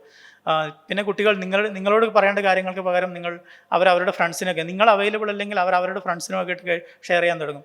അത് മറ്റു പല ദൂഷ്യവശങ്ങളിലേക്ക്, നിങ്ങളെ പോലെ കെയറിങ് ആയിരിക്കില്ല നിങ്ങളുടെ ഫ്രണ്ട്സ്. അവർ പോയി തേടുന്ന ഇടങ്ങൾ അത്രയ്ക്ക് നല്ലതാവണമെന്നില്ല. അതുകൊണ്ട് തന്നെ അത് അവർ ഭാവിയിൽ പലതുണ്ട്. അതുകൊണ്ട് തന്നെ നിങ്ങൾ മനസ്സിലാക്കുക എന്താണ് ഈ കുട്ടി ഇങ്ങനെ ചെയ്യാനുള്ള കാരണം, അതിനുള്ള റൂട്ട് കോസുകൾ എന്താണ്, അത് എങ്ങനെയാണ് ചെയ്യാം. അതുപോലെ തന്നെ നിങ്ങൾ ഈ എന്തെങ്കിലും ഇപ്പോൾ വേണമെന്ന് വിളിച്ച് കരഞ്ഞാൽ അവർ അപ്പോൾ നേടിക്കൊടുക്കാതില്ല. വെയിറ്റിംഗ് ടൈമൊക്കെ എന്താണെന്ന് പഠിപ്പിച്ചു കൊടുക്കുക. ഓക്കെ, ഇത് നിങ്ങൾക്ക് അരമണിക്കൂർ കഴിഞ്ഞാൽ കിട്ടും, അല്ലെങ്കിൽ ക്ലോക്ക് കാണിച്ചിട്ട് ഇത് 12 മണിയാകുമ്പോൾ നിനക്കിത് കിട്ടും, അങ്ങനെയൊക്കെ പറഞ്ഞാൽ കുട്ടി ഓക്കെ 12 മണി വരെ ഞാൻ വെയിറ്റ് ചെയ്താൽ ഇത് കിട്ടുമല്ലോ. ഇതിങ്ങനെയുള്ള ചെറിയ ചെറിയ പ്രാക്ടീസുകളിലൂടെ കുട്ടിയെ ഡെവലപ്പ് ചെയ്യുക. കുട്ടിക്ക് പറഞ്ഞാൽ മനസ്സിലാവും. ഓക്കെ, നിങ്ങളിങ്ങനെ 12 മണിയായി കിട്ടുമെന്ന് പറഞ്ഞാൽ 12 മണിയാകുമ്പോൾ കൊടുക്കണം. അങ്ങനെയാണെങ്കിൽ അവർ നിങ്ങളെ ട്രസ്റ്റ് ചെയ്യും. അവർ നിങ്ങളെ ട്രസ്റ്റ് ചെയ്താൽ മാത്രമേ ഇങ്ങനെയുള്ള പല കാര്യങ്ങളും സോൾവ് ചെയ്യാൻ പറ്റും. അപ്പോൾ അത് ഈ പാരൻറ്റിങ്ങിൽ ഏറ്റവും ഇമ്പോർട്ടൻ്റ് ആയിട്ടുള്ള സാധനം നിങ്ങൾ ഒരു റൂൾ എസ്റ്റാബ്ലിഷ് ചെയ്യേണ്ടതുണ്ട്, അതുപോലെ ബൗണ്ടറീസ് എസ്റ്റാബ്ലിഷ് ചെയ്യേണ്ടതുണ്ട്. അത് കൺസിസ്റ്റൻ്റ് ആയിട്ട് ഫോളോയും ചെയ്യേണ്ടത്. നിങ്ങൾ തന്നെ റൂൾ ബ്രേക്ക് ചെയ്താൽ കുട്ടികളും ബ്രേക്ക് ചെയ്യും. ഓക്കെ, അപ്പോൾ ഏറ്റവും നല്ലത് നിങ്ങൾ വെക്കാൻ പറ്റുന്ന റൂൾസ് മാത്രം, നിങ്ങൾക്ക് പാലിക്കാൻ പറ്റുന്ന റൂൾസ് മാത്രം വെക്കുക. എന്നിട്ട് അപ്പോൾ ഇൻ ജനറൽ എനിക്ക് പറയാനുള്ളത് ഇത്രയേ ഉള്ളൂ. നിങ്ങൾ നിങ്ങളുടെ എഫേർട്ടും മണിയും നിങ്ങളുടെ അധ്വാനവും പണവും സമയവും ഒക്കെ എഫക്റ്റീവായിട്ടുള്ള എവിഡൻസ് ബേസ്ഡ് ആയിട്ടുള്ള കാര്യങ്ങൾക്ക് സ്പെൻഡ് ചെയ്യുക. അങ്ങനെയാണെങ്കിൽ നിങ്ങൾക്ക് വളരെ എഫക്റ്റീവായിട്ടുള്ള റിസൾട്ട് കിട്ടും, തീർച്ചയായും കിട്ടും. ഇത് കാരണം നിങ്ങളുടെ ഓരോ സ്റ്റെപ്പുകളും കുട്ടിയുടെ ഭാവിയെ ബാധിക്കുന്ന ഒരു കാര്യമാണ്. അതുകൊണ്ട് വളരെ സ്മോൾ ആക്ഷൻ തന്നെ അവരെ ഫ്യൂച്ചറിനെ ചേഞ്ച് ചെയ്യാൻ സാധിക്കും. അതുകൊണ്ട് വളരെ റാഷണലായിട്ട് പാരൻറ്റിങ്ങിനെ അപ്രോച്ച് ചെയ്യുക. അങ്ങനെയാണെങ്കിൽ ജനറേഷൻ ഗ്യാപ്പുകളൊക്കെ മറികടന്ന് നല്ലൊരു ഭാവി പുതുതലമുറയെ ഉണ്ടാക്കാൻ പറ്റും. ഇതിന് ഈ ടോപ്പിക്ക് ഇവിടെ സംസാരിക്കാൻ എനിക്ക് കോൺഫിഡൻസ് തന്നത് എൻ്റെ കഴിഞ്ഞ 2-3 വർഷത്തെ ജേണിയാണ്. അപ്പോൾ 2-3 വർഷത്തെ ഞാൻ പാരൻ്റ് ആയതിനു ശേഷം എൻ്റെ മോളിവിടെ പിറകിലുണ്ട്, അവളിങ്ങനെ ഓടി നടക്കുന്നുണ്ടാവും. അപ്പോൾ അവരുടെ കൂടെയുള്ള ജേണിയിൽ ഞാൻ മനസ്സിലാക്കിയത് സമൂഹവും സൊസൈറ്റിയും പറയുന്ന പല കാര്യങ്ങളും സത്യമല്ല. നമ്മൾക്ക് പല കാര്യങ്ങളും ഫോളോ ചെയ്താൽ നമുക്ക് ഈ ബുദ്ധിമുട്ടുകളൊന്നുമില്ല. അവർ പറയും കുട്ടികൾ അങ്ങനെയാണ് ഇങ്ങനെയാണ് ഇങ്ങനെ, അങ്ങനെയൊന്നും അല്ല. നിങ്ങൾ അവരുടെ നീഡ്സ് മനസ്സിലാക്കുക, അവർക്ക് വേണ്ട കാര്യങ്ങൾ മനസ്സിലാക്കുക, അവർക്ക് പ്രായത്തിൽ വേണ്ട കാര്യങ്ങൾ ചെയ്തു കൊടുക്കുക. ഇങ്ങനെയൊക്കെ ചെയ്താൽ നിങ്ങൾക്ക് അവരെ കൊണ്ട് എവിടെയും പോകാം, എന്തും ചെയ്യാം. നിങ്ങളുടെ ലൈഫിൽ യാതൊരു കോംപ്രമൈസും ചെയ്യേണ്ടതില്ല. ലൈഫ് സ്റ്റൈൽ നിങ്ങൾ കുറച്ച് എഫേർട്ട് ചെയ്യണം, പഠിക്കണം, പ്രിപ്പയർ ചെയ്യണം, പ്ലാൻ ചെയ്യണം. ഇങ്ങനെയൊക്കെ ചെയ്താൽ നിങ്ങൾക്ക് തീർച്ചയായിട്ടും എല്ലാ കാര്യങ്ങളും ചെയ്യാവുന്നതാണ്. നിങ്ങളുടെ ലൈഫ് സ്റ്റൈൽ യാതൊരു കോംപ്രമൈസ്. ഞാൻ അവിടെ ഓൾറെഡി 2 വയസ്സാകുമ്പോൾ തന്നെ ഏതാണ്ട് 10 രാജ്യങ്ങളിലധികം ട്രാവൽ ചെയ്തിട്ടുണ്ട്, ഒരുപാട് റോഡ് ട്രിപ്പുകൾ നടത്തിയിട്ടുണ്ട്, ട്രെയിനിലും പ്ലെയിനിലും എല്ലാത്തിലും യാത്ര ചെയ്യുന്നുണ്ട്. അവൾ വളരെ കംഫർട്ടബിളായിട്ട് കൂടെ നിന്നിട്ടുമുണ്ട്. അവൾ അങ്ങനെ സാധിച്ചത് ഞാൻ മാത്രമല്ല, എൻ്റെ വൈഫും അതുപോലെ റിലേഷനായിട്ട്. ഇതിലെ ഏറ്റവും വലിയ ചാലഞ്ച് പറയുന്നത് നമ്മളൊരു തീരുമാനം എടുക്കുമ്പോൾ നമ്മുടെ പാർട്ട്ണർ അതിന് സപ്പോർട്ട് ചെയ്യണമെന്നില്ല. അല്ലെങ്കിൽ പാരൻസ് പറയും, ഇൻലോസ് പറയും, അത് പറ്റില്ല. പക്ഷേ അതിനൊക്കെ നിങ്ങൾ മറികടന്ന് നടക്കും. കാരണം നിങ്ങളെ കുട്ടികളാണ്. ഓക്കെ, നിങ്ങളെ പാരൻസ് അവർക്ക് വേണ്ട രീതിയിൽ വളർത്തണമെങ്കിൽ നമ്മളെ കുട്ടികളെ വളർത്താനുള്ള, നമ്മളെ രീതിയിൽ വളർത്താനുള്ള ഇത് നമുക്ക് കൊടുക്കേണ്ടതാണ്. അപ്പോൾ അത്രയുമാണ് എനിക്ക് പറയാനുള്ളത്. താങ്ക്സ്.